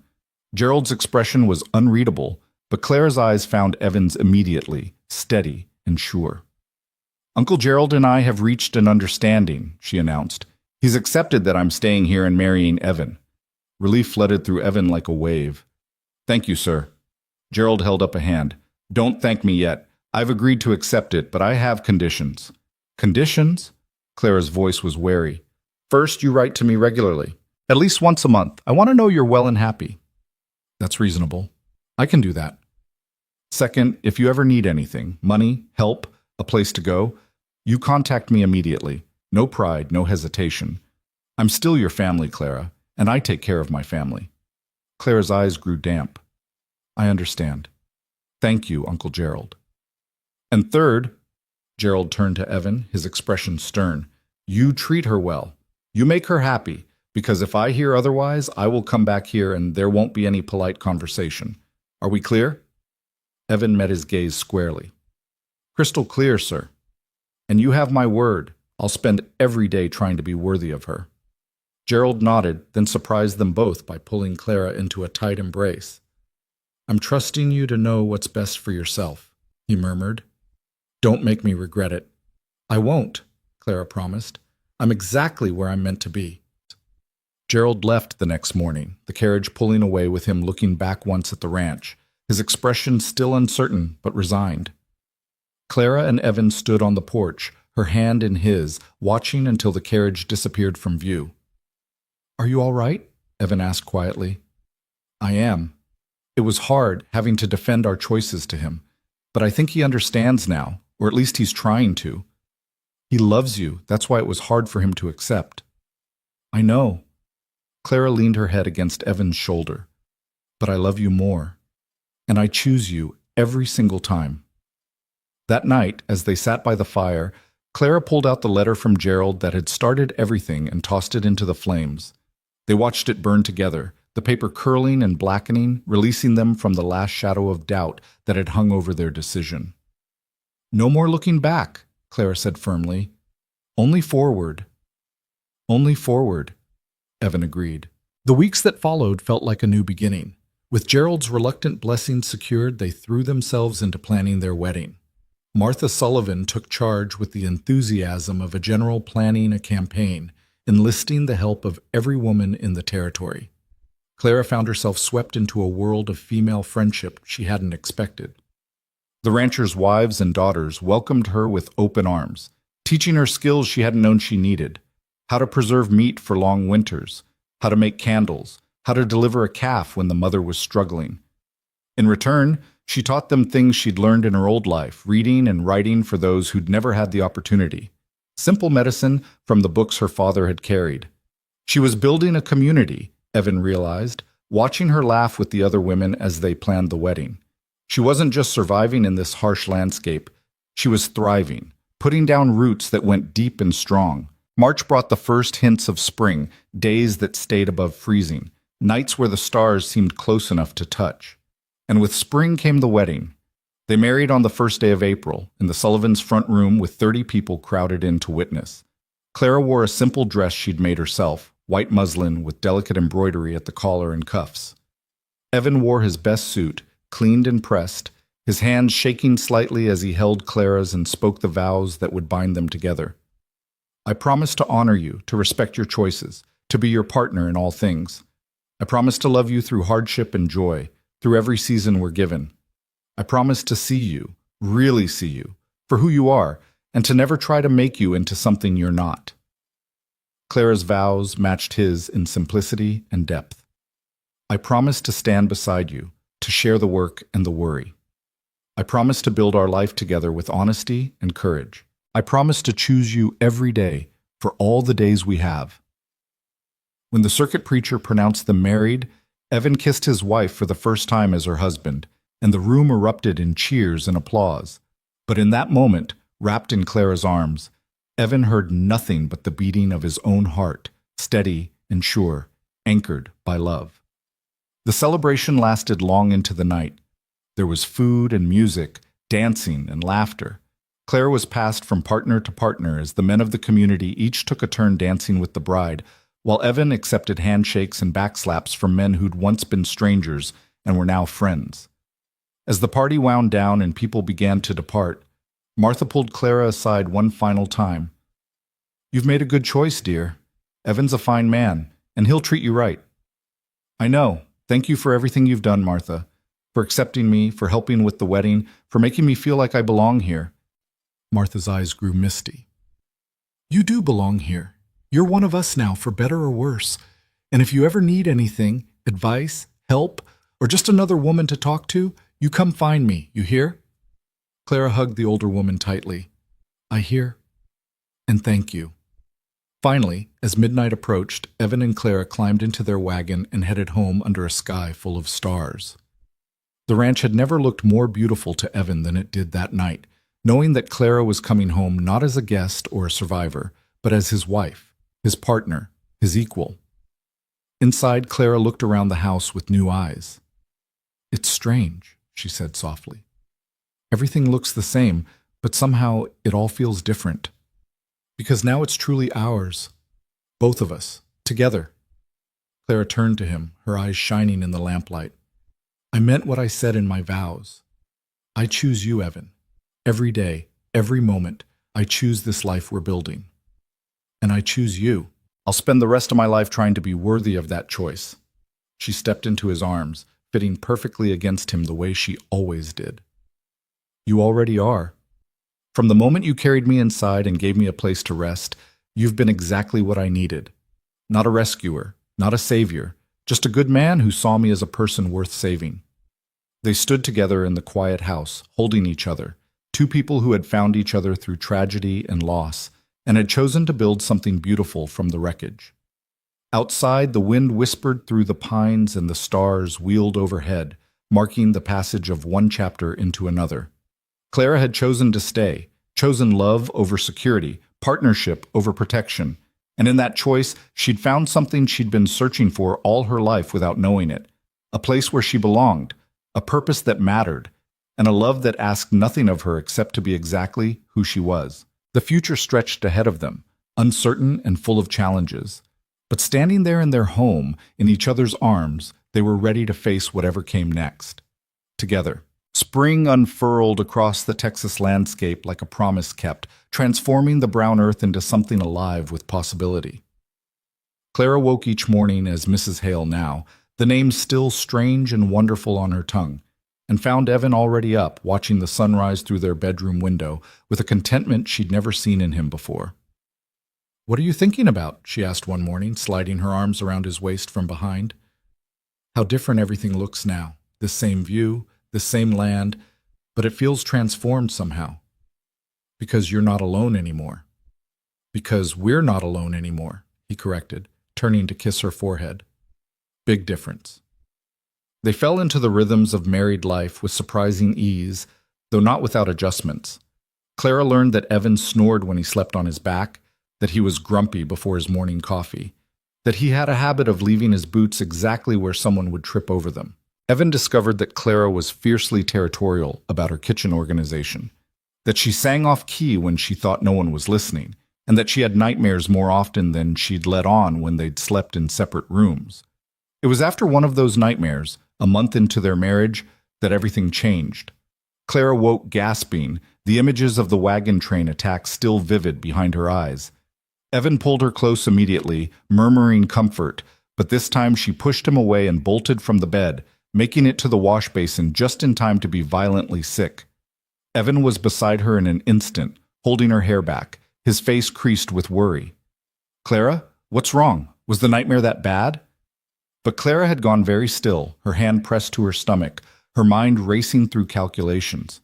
The missed monthly cycles she'd attributed to stress, the exhaustion that seemed deeper than just hard work, the way certain smells had been turning her stomach for the past week. "I think," she started, then stopped, afraid to say it out loud. "Evan, I think I might be pregnant." The silence that followed felt enormous. Evan's hand on her back went motionless, and when Clara finally found the courage to look at him, his expression was unreadable. "Are you sure?"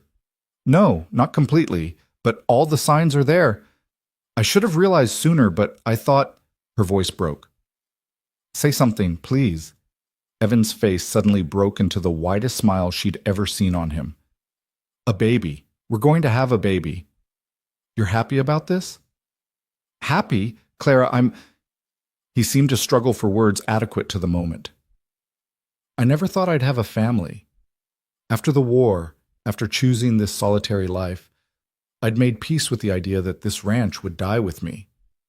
But now—" He placed his hand gently over hers on her stomach. "Now there's going to be a future I never dared imagine." Relief flooded through Clara, followed quickly by terror. "I don't know how to be a mother. I don't know the first thing about babies or childbirth or any of it. We'll figure it out, together, just like we figured out everything else." But figuring it out proved more complicated than either of them anticipated. Martha Sullivan confirmed Clara's suspicions a week later, examining her with the practiced eye of a woman who'd delivered half the babies in the territory. "You're pregnant, all right. Maybe 2 months along, I'd guess. Baby should come sometime in November, right around Thanksgiving." Martha's expression grew serious. "Now, I'm going to be straight with you, Clara. Childbirth out here isn't like it was back east where you came from. We don't have fancy doctors or hospitals. Women die in childbirth more often than anyone likes to admit." Clara felt the blood drain from her face, but Martha gripped her hand firmly. "I'm not telling you this to scare you. I'm telling you so you understand what you're facing and can prepare. You're young and strong, and that's in your favor. But you need to take care of yourself. No heavy lifting, plenty of rest, good food. And when your time comes, you send Evan to fetch me immediately. You hear?" "I hear." That conversation haunted Clara over the following weeks. She'd survived so much already: the attack, the weeks alone in the wilderness, the harsh winter. But this felt different, more dangerous somehow because it wasn't just her life at stake anymore. She carried a responsibility now, a tiny life depending on her body to shelter and nourish it.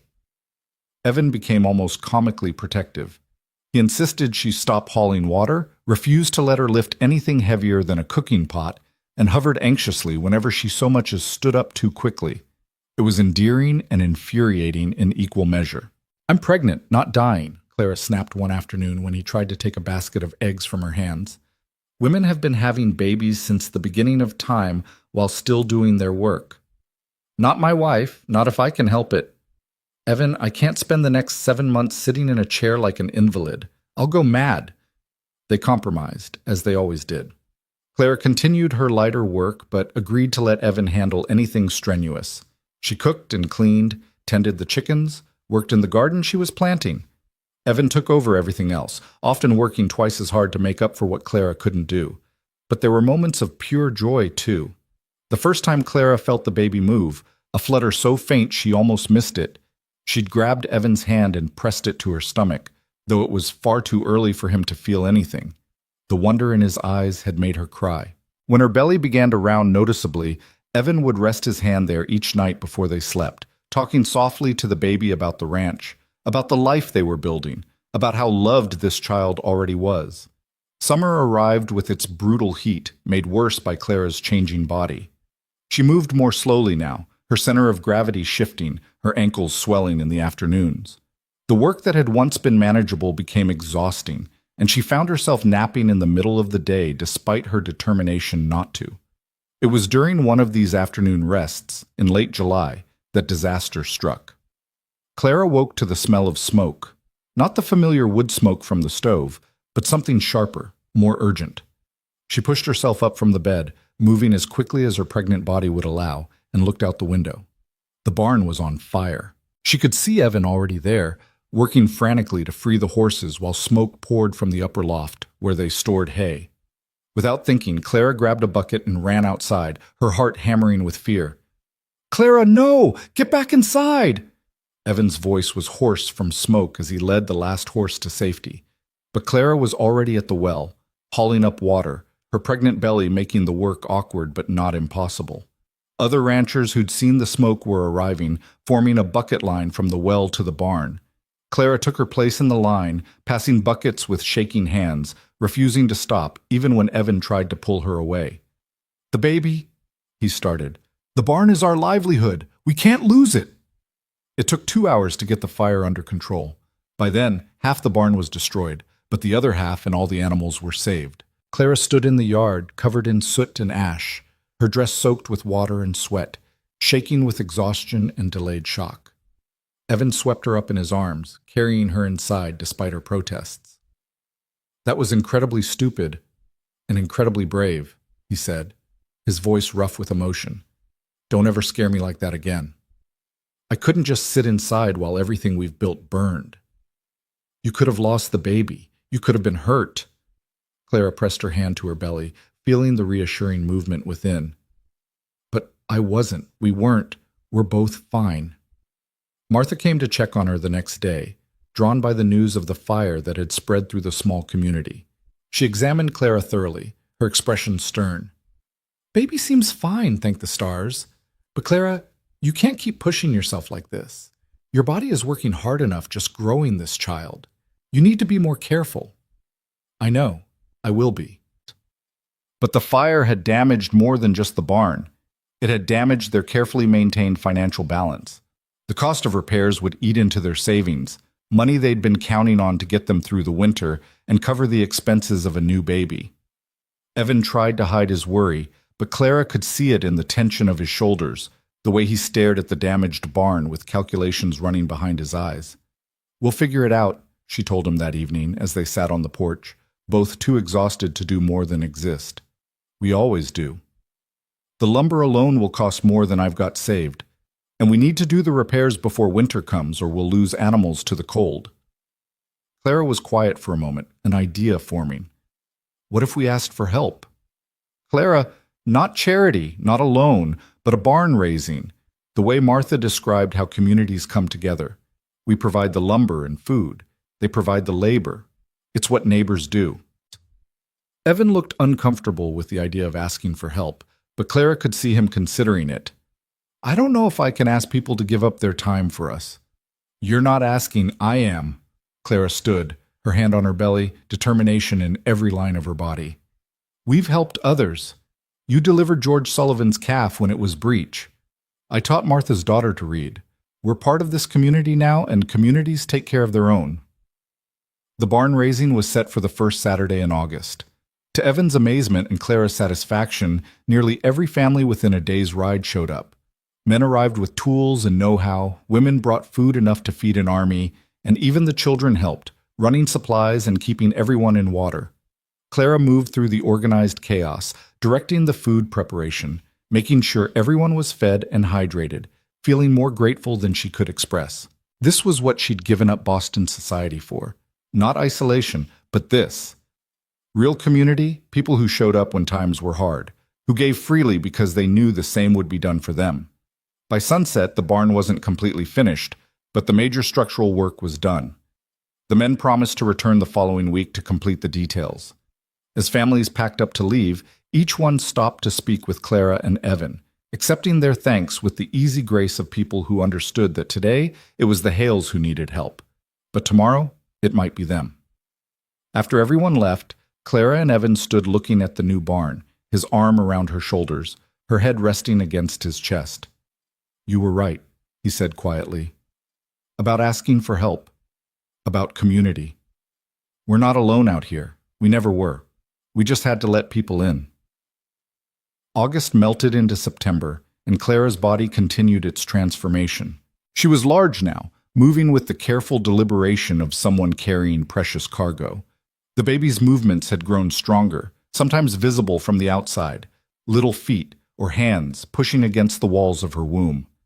Evan was fascinated and terrified in equal measure. He'd read every book on pregnancy and childbirth he could get his hands on, borrowing from Martha and even sending away for medical texts. But all the reading in the world couldn't prepare him for the reality of watching his wife's body change, knowing that in a few months she would face a trial that could kill her. He didn't voice these fears to Clara, but she knew anyway. She could see it in the way he watched her, the way his hand would unconsciously reach for her belly as if to reassure himself that both she and the baby were still there, still alive. I'm going to be fine, she told him one evening in late September as they prepared for bed. Women do this every day. Women die doing this every day, too. Clara took his face in her hands, forcing him to meet her eyes. I survived the unsurvivable, Evan. I walked for 3 weeks through hostile territory with nothing but determination keeping me alive. I'm not going to die bringing our child into the world. I won't allow it. That's not how it works, Clara. You can't just will yourself to survive childbirth. Can I? I willed myself to survive everything else. She pulled him close, resting his head against her swollen belly. This baby is going to have both parents. I'm going to fight with everything I have to make sure of that. October brought cooler weather and a restlessness to Clara that she couldn't explain. She found herself cleaning things that didn't need cleaning, organizing spaces that were already organized, preparing and re-preparing everything they might need for the baby. It's called nesting, Martha explained when she stopped by for one of her regular check-ins. Means the baby will be here soon. Your body knows, even if your mind doesn't. How soon? Could be a week, could be a month. Babies come on their own schedule. Martha's expression grew serious. Now, we need to talk about the birth itself. What you can expect, what to do when labor starts, all of it. What followed was the most frank and terrifying conversation Clara had ever had. Martha spared no details about the pain, the blood, the sheer physical ordeal of bringing a child into the world. But she also talked about the strength women had, the power of the human body to do what it was designed to do. When your time comes, you remember this. Your body knows what to do. You just need to trust it and let it happen. The pain will be bad. I won't lie about that. But it ends. And when it's over, you'll have your baby. Evan insisted on being present for this conversation, despite Martha's initial protest that it wasn't proper for husbands to know such intimate details. I'm going to be there when she gives birth, he said firmly. I need to know what to expect, how to help her. Martha had looked surprised, but approving. Not many men would say that. Most prefer to wait outside and let the women handle it. I'm not most men, and Clara isn't facing this alone. As October drew to a close, Clara felt the first real contractions, not the practice ones Martha had warned her about, but the real thing. They started in the middle of the night, a tightening across her belly that made her gasp. Evan was awake instantly. Is it time? I think so. But Martha said early labor can last for hours. We shouldn't send for her yet. They waited through the pre-dawn hours, timing contractions, Clara pacing the small house because moving seemed to help. As the sun rose, the contractions grew stronger and closer together. Evan finally rode for Martha, pushing his horse harder than was wise, driven by the fear he'd been trying to suppress for months. Martha arrived with her daughter Sarah, who'd assisted at enough births to be useful. They took over the bedroom, setting up supplies, boiling water, transforming the space where Clara and Evan had slept peacefully for months into something clinical and purposeful. What followed were the longest hours of Evan's life. He stayed by Clara's side, holding her hand, wiping sweat from her forehead, murmuring encouragement even as his heart broke watching her in pain. Clara endured it with a strength that left him in awe, walking when she could, breathing through contractions, never crying out, though he could see the agony in her face. As afternoon faded toward evening, Martha examined Clara again and nodded with satisfaction. You're ready. Next contraction, I want you to push. Clara looked at Evan, fear and determination warring in her eyes. He squeezed her hand. You can do this. You're the strongest person I know. The actual birth took another 2 hours. 2 hours of Clara pushing with everything she had, of Martha coaching and encouraging, of Sarah providing support, of Evan holding his wife and wishing desperately that he could take some of the pain for her. And then, just as full darkness fell outside, a baby's cry pierced the air. It's a girl, Martha announced, holding up a tiny, squalling infant covered in blood and vernix. A beautiful, healthy girl. Clara collapsed back against the pillows, exhausted beyond measure, but reaching immediately for her daughter. Martha placed the baby on Clara's chest, and the world seemed to stop. Evan looked at his wife and daughter, both alive, both healthy, and felt something in his chest crack open. Tears streamed down his face as he touched the baby's impossibly small hand, watched her tiny fingers curl around his thumb. She's perfect, Clara whispered, her voice hoarse from hours of labor. Look at her, Evan. She's absolutely perfect. Like her mother. They named her Sarah Catherine, Sarah for Martha's daughter who'd helped with the birth, Catherine after Clara's mother. Sarah Hale, born on October 28, 1869, weighing approximately 6 pounds, with her mother's dark hair and her father's blue eyes. The days that followed were a blur of exhaustion and wonder. Clara recovered slowly, her body healing from the trauma of childbirth. Evan discovered he was completely useless at diapering, but surprisingly good at soothing the baby when she cried in the middle of the night. They took turns sleeping, learned to function on fragments of rest, and marveled at the tiny person who had completely transformed their lives. Martha visited regularly, checking on both mother and baby, bringing food and advice and the reassurance of experience. Other women from the community stopped by with gifts, hand-sewn baby clothes, knitted blankets, jars of preserved food to help the new parents through the demanding early weeks. You've got a good community here, Martha said one afternoon, watching Clara nurse the baby. These people care about you, both of you. I know. I'm grateful for it every day. Your uncle would be proud to see you now. You've built something real here. Clara looked down at Sarah, who was feeding contentedly, one tiny hand pressed against Clara's breast. I never imagined this would be my life. When I left St. Louis, I thought we were heading to California to start over. I never dreamed I'd end up here, with Evan, with our daughter, with all of this. Sometimes the best things in life are the ones we never planned for. As winter approached for the second time since Clara had arrived at the ranch, she found herself reflecting on everything that had changed. A year ago, she'd been a survivor, still healing from trauma, still figuring out who she was in this new life. Now she was a wife, a mother, a full partner in a working ranch, a member of a community. The nightmares that had once plagued her came less frequently now. When they did come, Evan was there to hold her, and increasingly the sound of Sarah's breathing from the cradle beside their bed served as an anchor back to the present. One evening in late November, as they sat by the fire with Sarah sleeping in Clara's arms, Evan spoke the thought that had been building in his mind for weeks. "Do you remember when you first arrived, when you begged to work, and I told you to rest?" "Of course I remember. That was the moment I realized you saw me as a person, not just a problem to be solved. I've been thinking about that a lot lately, about rest and work and what we owe each other." He reached over to stroke Sarah's downy head. "I made you rest because I knew you needed to heal, but I think I needed to heal too. I just didn't know it until you showed me." "Heal from what?" "From being alone, from believing that needing people was weakness, from thinking that survival and living were the same thing." He met Clara's eyes. "You taught me the difference. You taught me that building a life means letting people in, accepting help, being vulnerable. I'm a better man because of you." Clara felt tears prick her eyes. "And I'm a better woman because of you. You gave me space to rest, to heal, to discover who I was without all the expectations and judgments of society. You let me find my own strength." They sat in comfortable silence, watching their daughter sleep, the fire crackling softly, the wind whistling around the corners of the house. Outside, the first snow of the season was beginning to fall, blanketing the ranch in white. "Are you happy?"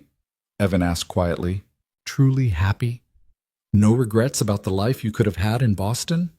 Clara looked around their small home, so different from the grand house she'd grown up in, but infinitely more precious because it was theirs, built with their own hands and filled with their own choices. She looked at her husband, this good man who'd saved her life and then given her the space to save herself. She looked at their daughter, this miracle they'd created together. "I've never been happier in my life," she said with absolute certainty. "This is exactly where I'm meant to be." And she meant it. The frightened woman who'd collapsed at Evan's gate was gone, transformed into someone stronger, someone who knew her own mind and heart. The lonely cowboy who'd built walls around himself had opened those walls to love. Together they'd created something neither could have imagined alone: a family, a home, a life worth living. Sarah stirred in Clara's arms, making the small sounds that meant she was waking. Evan took his daughter gently, cradling her against his chest with the confidence of a man who'd learned that strength came in many forms. "Hello, little one," he murmured. "Welcome to your first real winter. Your mother and I are going to teach you everything we know about this life, about hard work and honest effort, about community and kindness, about choosing love even when it's difficult." Clara watched her husband with their daughter and felt her heart swell with a joy so intense it was almost painful. This was what she'd been searching for all along, though she hadn't known it. Not rescue, but partnership. Not safety, but purpose. Not an easy life, but a meaningful one. Outside, the snow continued to fall, covering the scarred earth with fresh white, promising renewal and new beginnings. Inside, a family gathered close against the cold, bound together by choice and love, and the quiet determination to build something lasting. The story that had begun with collapse and desperation had transformed into something beautiful. And though challenges would come, they always did, Clara and Evan would face them together, stronger for having found each other, ready for whatever the future might bring. Sarah's first winter passed in a blur of sleepless nights and small miracles. By the time spring returned, she'd grown into a chubby, happy baby who smiled at everything and everyone, particularly her father. Evan was completely besotted, spending every spare moment making her laugh or carrying her around the ranch, pointing out horses and chickens, and explaining ranch operations to an infant who couldn't possibly understand but seemed fascinated nonetheless. "You're going to spoil her rotten," Clara observed one morning, watching Evan bounce Sarah on his knee while trying to drink his coffee one-handed. "That's my right as her father. Besides, she's perfect. Perfect things deserve to be spoiled." Clara laughed, but there was truth in the easy happiness that had settled over their home. The ranch was prospering in small but meaningful ways. The rebuilt barn stood strong, the herd had grown, and Clara's garden promised a bountiful harvest. More than that, they'd found their rhythm as parents and partners, the balance that came from knowing each other deeply and choosing each other daily. But it was in late April, as Clara worked in her garden while Sarah napped in a basket nearby, that an idea took root alongside the vegetables she was planting. She'd been thinking about it for weeks, turning it over in her mind, examining it from every angle before daring to speak it aloud. That evening, after Sarah was asleep and they had their rare moment of quiet together, Clara broached the subject that had been occupying her thoughts. "I want to start a school." Evan looked up from the saddle he was mending, surprise clear on his face. "A school?" "There are at least a dozen children within riding distance of here, and none of them are getting any education. Their parents are too busy with ranch work to teach them, and the nearest real school is 2 days' ride away." Clara leaned forward, her enthusiasm building as she explained. "I could teach them to read and write, basic arithmetic, history, literature. My father always dreamed of education reaching the frontier. He used to say that schools civilized places more than churches or laws ever could."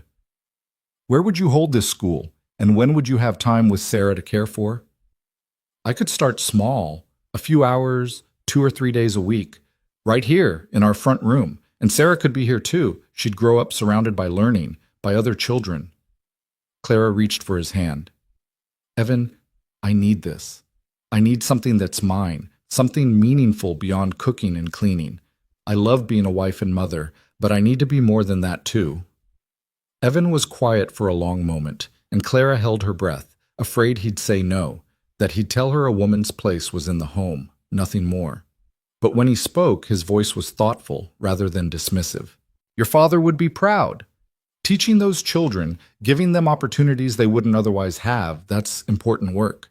He squeezed her hand. "But are you sure you're ready for this?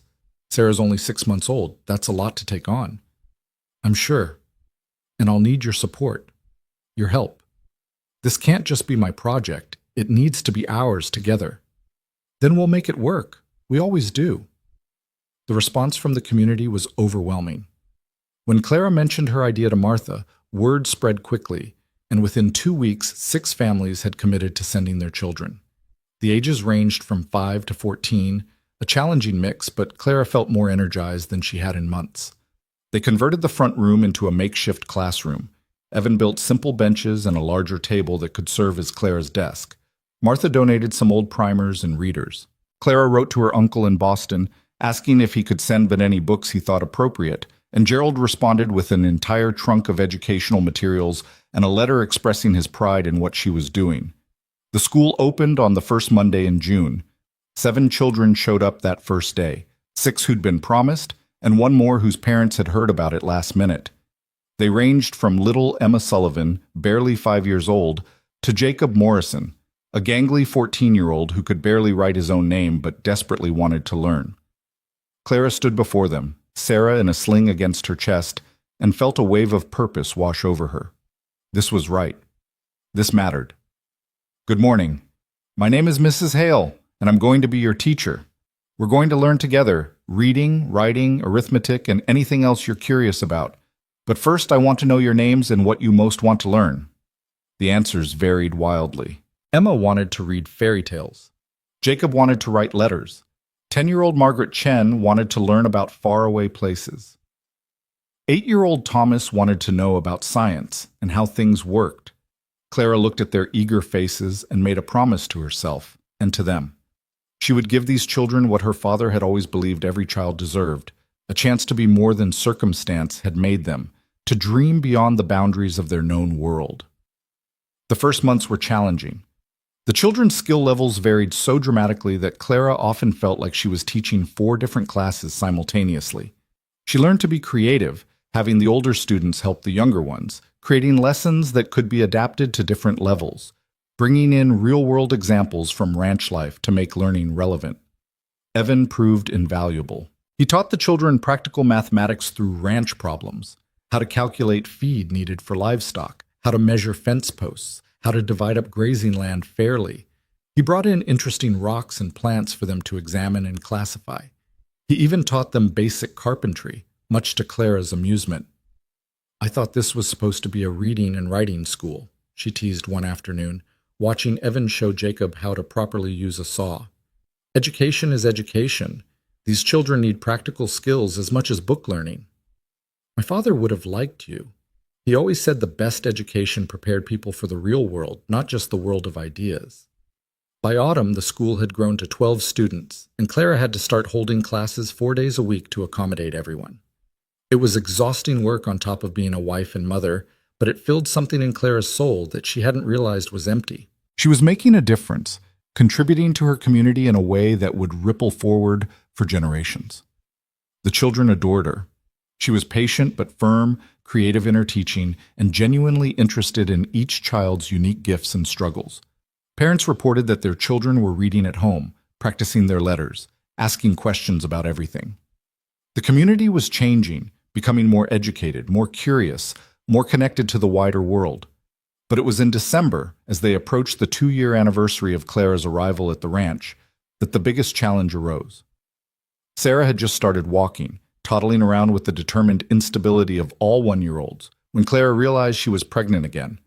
This time, there was no fear, only joy mixed with practical concern about logistics. How would she manage the school with 2 children? But Evan's response was immediate and certain. "We'll figure it out. Maybe we can get one of the older girls to help with Sarah during school hours, or Martha's daughter. The point is, we'll make it work because this school matters." The second pregnancy was easier than the first, perhaps because Clara knew what to expect, perhaps because she was too busy to worry. She taught through her morning sickness, through the exhaustion, through the growing awkwardness of her changing body. The children were remarkably understanding, the older ones helping with Sarah when Clara needed a moment, the younger ones bringing her wildflowers and showing extra care. In June of 1871, Clara gave birth to a son.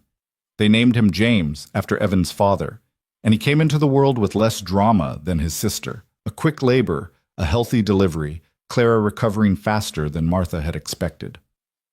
"You're getting good at this," Martha joked, examining both mother and baby the day after the birth. "I wouldn't say good. Better, maybe." With 2 children now, life became a carefully orchestrated dance. The school continued with some modifications. Clara held classes 3 days a week instead of 4, and Sarah's daughter Ruth came to help with the babies during school hours. The older students, particularly Margaret and Jacob, stepped up to take on more teaching responsibilities for the younger children. It was working. Not perfectly, not easily, but it was working. Clara had found a way to be everything she wanted to be: wife, mother, teacher, member of a thriving community. The woman who'd collapsed at Evan's gate, broken and lost, was completely gone now, replaced by someone stronger, more certain, more fully herself than she'd ever been. The years that followed brought both growth and challenge. A drought in 72 tested the ranch's resources. A terrible winter in 73 took several head of cattle. Sarah grew from a toddler into a bright, curious 5-year-old who loved books as much as her mother did. James proved to be more interested in the physical world, always covered in dirt, fascinated by how things worked. The school flourished beyond Clara's wildest dreams. By 1874, she had 23 students and had convinced the community to build an actual schoolhouse on land Evan donated. It was a simple building, just one room with a wood stove and proper desks, but it represented something profound. A community's commitment to education, to their children's futures, to the idea that frontier life didn't have to mean ignorance. The dedication ceremony brought people from miles around. Clara stood with Evan, watching the children run in and out of the new building with excitement, and felt tears prick her eyes. "What are you thinking?" Evan asked, his arm around her waist. "I'm thinking about the day I arrived here, about who I was then and who I've become, about how a moment of kindness can change everything." "You changed everything, not just for me, but for all of these families, these children. We changed everything, together." Clara looked up at her husband, this good man who'd given her space to rest when she needed it most, who'd supported every dream she'd dared to voice. "Do you remember what you said to me that day, when I begged to work? I told you to rest beside me. You did, and in that rest, I found the strength to become who I was meant to be." She gestured at the schoolhouse, at their children playing with the others, at the community gathered in celebration. All of this started with that choice. Your choice to let me heal, my choice to stay, our choice to build something together. It was true. The school had transformed the community in ways neither of them had anticipated. Children who would have grown up illiterate were now reading, writing, calculating. Some of the older students had gone on to further education, returning with new skills and ideas. The community had grown more prosperous, more connected. more forward-thinking. But more than the practical benefits, the school represented something deeper, a commitment to the future, a belief that investing in children's education was investing in hope itself. Clara's father would have been so proud to see his daughter carrying forward his dream, bringing education to the frontier in a way he'd never been able to do himself. As the dedication ceremony wound down and families began heading home, Martha pulled Clara aside. "You've done something remarkable here, you know. Not just the school, though that's wonderful, but you've shown these women, these frontier wives who thought their only value was in cooking and cleaning and bearing children, that they can be more, that they can have purpose beyond their homes. I couldn't have done any of it without Evan's support. That's my point exactly. You two have shown what a true partnership looks like. He didn't tell you to stay home and be satisfied with being a wife and mother. He helped you build something bigger. That matters, Clara. That changes things for all of us." The conversation stayed with Clara as the years continued to unfold.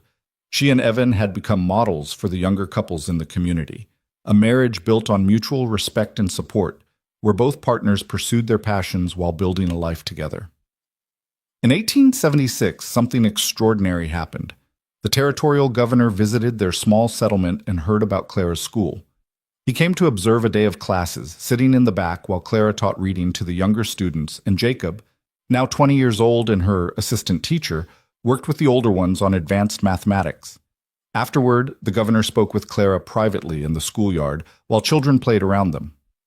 "Mrs. Hale, I'm impressed by what you've built here. The quality of education these children are receiving rivals what I've seen in much larger towns with far more resources." "Thank you, sir. We do our best with what we have. I'd like to propose something. The territory is working to establish a formal education system, teacher training programs, standards for frontier schools. I'd like you to be part of that effort, to help train other teachers, to share what you've learned about education in remote areas."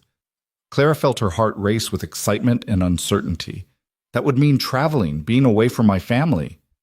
Not extensively, perhaps a few weeks a year, visiting other settlements, conducting training sessions. Your husband and children could even accompany you sometimes. The governor smiled. "You've proven that education can thrive anywhere there's a dedicated teacher and a supportive community. Other places need to learn from your example." That evening, Clara discussed the offer with Evan over dinner while their children, now 4 of them, with twin girls born in 75, ate and chattered around the table. "What do you want to do?" Evan asked. "I want to say yes, but I don't want to neglect our family." "You're not neglecting us by pursuing something important. Clara, you've built something extraordinary here. If you can help replicate that in other places, reach more children who need what you're offering, then you should do it." Sarah, now 7 and already reading at an advanced level, looked up from her plate. "Mama, if you help other teachers, that means more children get to learn to read like me, right?" "That's right, sweetheart." "Then you should do it. Everyone should learn to read. It's the best thing." Clara looked around the table at her family, her husband, whose support had made everything possible, her children who were growing up believing that women could be teachers and leaders and more than just mothers. She thought about the woman she'd been when she arrived here, broken and lost, and the woman she'd become through rest, love, and the freedom to discover her own purpose. "I'll do it," she decided. "We'll make it work, together, like we always do." The years that followed brought Clara's influence far beyond her small settlement. She traveled across the territory, teaching teachers, helping communities establish schools, showing parents the value of education for their children.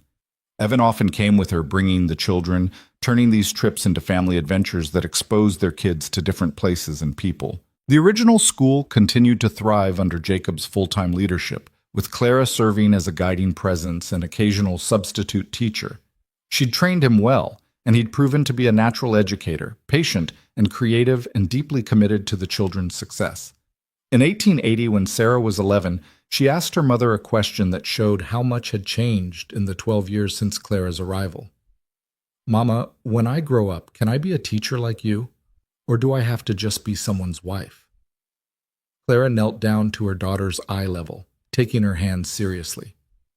"Sarah, you can be whatever you want to be. You can be a teacher, or a doctor, or a rancher, or a wife and mother, or all of those things at once if that's what you choose. The point is that it's your choice. Never let anyone tell you that being a woman limits what you can become. Is that what Grandpa Gerald told you when you stayed here instead of going to Boston? Clara smiled, impressed by her daughter's memory and understanding. Actually, your great-uncle tried to tell me I was making a mistake, but I knew my own heart, just like you'll know yours when the time comes. And Papa let you choose? Papa didn't let me do anything. We chose together to build a life where we both could be who we needed to be. That conversation encapsulated everything Clara and Evan had built together. A marriage of equals, a family where everyone's dreams mattered, a community where women could be more than their traditional roles if they chose. By 1882, 14 years after Clara's arrival, the transformation was complete. The ranch had grown into one of the most prosperous in the territory. The school served over 40 students and had produced several graduates who'd gone on to become teachers themselves, spreading education even further. Clara's work with the territorial education system had helped establish standards and training programs that were raising the quality of frontier education across hundreds of miles. But more than the tangible accomplishments, what mattered most to Clara was the life she'd built. A marriage that had weathered drought and hardship and the daily challenges of frontier life, emerging stronger each time. 4 children who were growing up literate, curious, believing that their potential was unlimited regardless of their gender. A community that valued education, that supported women's pursuits beyond the home, that understood that investing in the future meant investing in children and teachers. One evening in late summer, as the sun set over the land they'd worked so hard to cultivate, Clara and Evan sat on their porch watching their children play in the yard. Sarah was reading to the younger ones under a tree. James was building something intricate with pieces of wood. The twins were running in circles, laughing at nothing and everything. "Do you ever think about that day?" Evan asked quietly. "The day I found you at the gate?" "All the time. It was the worst day of my life and the best day of my life, all at once. I remember thinking you looked like a ghost, like something already dead that was just taking a few more steps before finally falling." Clara leaned her head against his shoulder. "I was dead, in a way. Everything I'd been, everyone I'd loved, all of it was gone. But you gave me space to rest, to grieve, to find out who I could become. You gave me a reason to live instead of just surviving." They sat in comfortable silence, a silence earned through years of partnership and understanding. Finally, Clara spoke the thought that had been forming in her mind for days. "I want to write it all down, our story, not for publication or anything grand, just for our children and their children, so they understand where they came from, what we built, why education and choice and partnership matter so much." "What would you call it?" Clara thought for a moment, then smiled. "I can work, sir," she begged. The cowboy said, "No, you can rest beside me." Evan laughed, the sound rich and warm. "That's quite a title." "It's the truth. That moment changed everything. You could have put me to work immediately, taken advantage of my desperation. Instead, you gave me the one thing I needed most, time to heal. And in that healing, I found not just survival, but a life worth living. We found it together. Yes, together." As darkness fell and the children reluctantly came inside, Clara found herself reflecting on the long journey from that terrible day at the gate to this moment of peace and purpose. She'd lost everything: family, security, the life she'd known. But in that loss, she'd found something greater: agency over her own choices, a partnership built on equality and respect, work that mattered and reached beyond herself, a family she'd chosen and built with intention. The nightmares that had once plagued her rarely came anymore. When they did, they were distant things, memories that no longer had power over her present. She'd survived, yes, but more importantly, she'd thrived. She'd taken the broken pieces of her life and built something beautiful. That night, after the children were asleep, Clara sat at the desk Evan had built for her and began to write. She started with the attack, with the 3 weeks of desperate survival, with collapsing at the gate. She wrote about Evan's kindness, about learning to trust again, about falling in love with a man who saw her as an equal. She wrote about building the school, about watching her children grow, about discovering that purpose could be found in teaching and learning and serving community. But most of all, she wrote about rest, about how sometimes the greatest gift one person can give another is permission to stop fighting, to heal, to discover who they really are when survival is no longer the only goal. Years later, when Clara's hair had gone silver and Evan's hands were gnarled with arthritis, they would sit on that same porch and watch their grandchildren play. The school had long since outgrown its original building, now a proper institution with multiple teachers and a curriculum that prepared students for universities back east. Several of their own children had become teachers, carrying forward Clara's legacy of education. Sarah, their eldest, had indeed become a teacher and then a school administrator, eventually overseeing education programs across 3 territories. James had become a rancher like his father, but one who believed in supporting his wife's work as a physician, the first female doctor in their territory. The twins had pursued their own paths, one becoming a writer, the other a lawyer. The community they'd helped build had grown into a proper town, with churches and businesses and opportunities that attracted families from across the country. But at its heart remained the school, the commitment to education that Clara had started in her front room with 7 students and a baby in a sling. "Do you have any regrets?" Sarah asked her mother one day, visiting with her own children. "About not going to Boston? About choosing this hard life instead of an easier one?" Clara looked at her daughter, at the accomplished woman she'd become, and smiled. "Not a single one. Every choice I made, every challenge I faced led to this, to you, to your siblings, to the thousands of children who've learned to read and dream because of our school. How could I regret any of that? But it was so hard, especially in the beginning. Hard doesn't mean wrong, and easy doesn't mean right. Your father understood that when he told me to rest instead of letting me work myself to death out of misplaced pride. He understood that sometimes the hardest thing and the right thing are the same." On Clara's 75th birthday, the community held a celebration in her honor. The schoolhouse, now one of several in the growing town, was renamed the Clara Whitmore Hale School for Education. Students from across 4 decades came to pay tribute to the teacher who'd changed their lives. The territorial governor, now a state governor as they'd achieved statehood, gave a speech about Clara's impact on education policy across the entire region. But the moment that mattered most to Clara came at the end of the evening when a young woman approached her nervously. "Mrs. Hale, you don't know me, but I wanted to thank you. My mother was one of your first students. She learned to read in your front room when she was 8 years old. Because of that, she was able to teach me to read before I ever started school.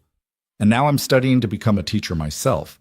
So I wanted you to know that your influence reaches farther than you probably realize. You didn't just teach my mother, you changed our entire family's trajectory." Clara felt tears stream down her face as she hugged this young woman, this living proof that education rippled forward through generations. This was what her father had dreamed of, what she'd worked so hard to build. Not just reading and writing, but transformation. Hope. Possibility. That night, as Evan helped her to bed, both of them moving slowly now, bodies worn from years of hard work, Clara reflected on the extraordinary gift she'd been given. Not just survival, though that would have been enough, but the opportunity to build something meaningful from tragedy, to transform loss into legacy. "Thank you," she said to Evan, as she had so many times over their 50 years together. "For what this time?" "For telling me to rest when I wanted to work, for understanding what I needed before I knew it myself, for building a life where I could be all the things I wanted to be." Evan kissed her forehead gently. "Thank you for collapsing at my gate, for choosing to stay, for showing me what life could be when lived fully, not just endured." They fell asleep holding hands, as they had for decades. 2 people who'd found each other in the darkest moment and built something luminous from the ashes of loss. Clara Whitmore Hale died peacefully in her sleep 3 years later, surrounded by children, grandchildren, and great-grandchildren. Her funeral was attended by hundreds, former students, fellow teachers, community members whose lives she'd touched. The school closed for the day, every student and teacher attending to honor the woman who'd believed that education could transform the frontier. Evan followed her 6 months later, as if he couldn't bear to be without his partner for long. They were buried side by side on a hill overlooking the ranch they'd built together, with a simple marker that read, "Here rest Clara and Evan Hale. She begged to work. He told her to rest." Together they built a legacy of love and learning. But their true monument wasn't the gravestone or even the school that bore Clara's name. It was the hundreds of educated children who'd grown into adults who valued learning. It was the generations of teachers Clara had trained and inspired. It was the transformation of a frontier community into a place where education, equality, and partnership were fundamental values. And it all started with a moment of kindness, a woman collapsing at a gate, a man who chose mercy over exploitation, a decision to let someone rest instead of demanding they immediately prove their worth. That moment, that choice, changed everything, not just for Clara and Evan, but for everyone their lives touched. It proved that sometimes the most revolutionary act is simple kindness, that giving someone space to heal can unleash potential no one imagined, that love built on respect and partnership can transform not just two lives, but an entire community.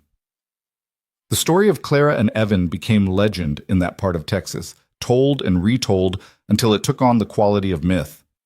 But at its heart remained a simple truth that their children, grandchildren, and great-grandchildren carried forward, that we all deserve the space to rest, to heal, to discover who we're meant to be. And that the greatest gift we can give another person is the freedom to make their own choices, supported by love that asks nothing except the chance to walk beside them as they become their fullest selves. In the end, Clara hadn't just survived. She'd lived fully, loved deeply, and left the world better than she'd found it. And it all began the day she collapsed at a cowboy's gate and heard the words that would change her life forever. "No, you can rest beside me."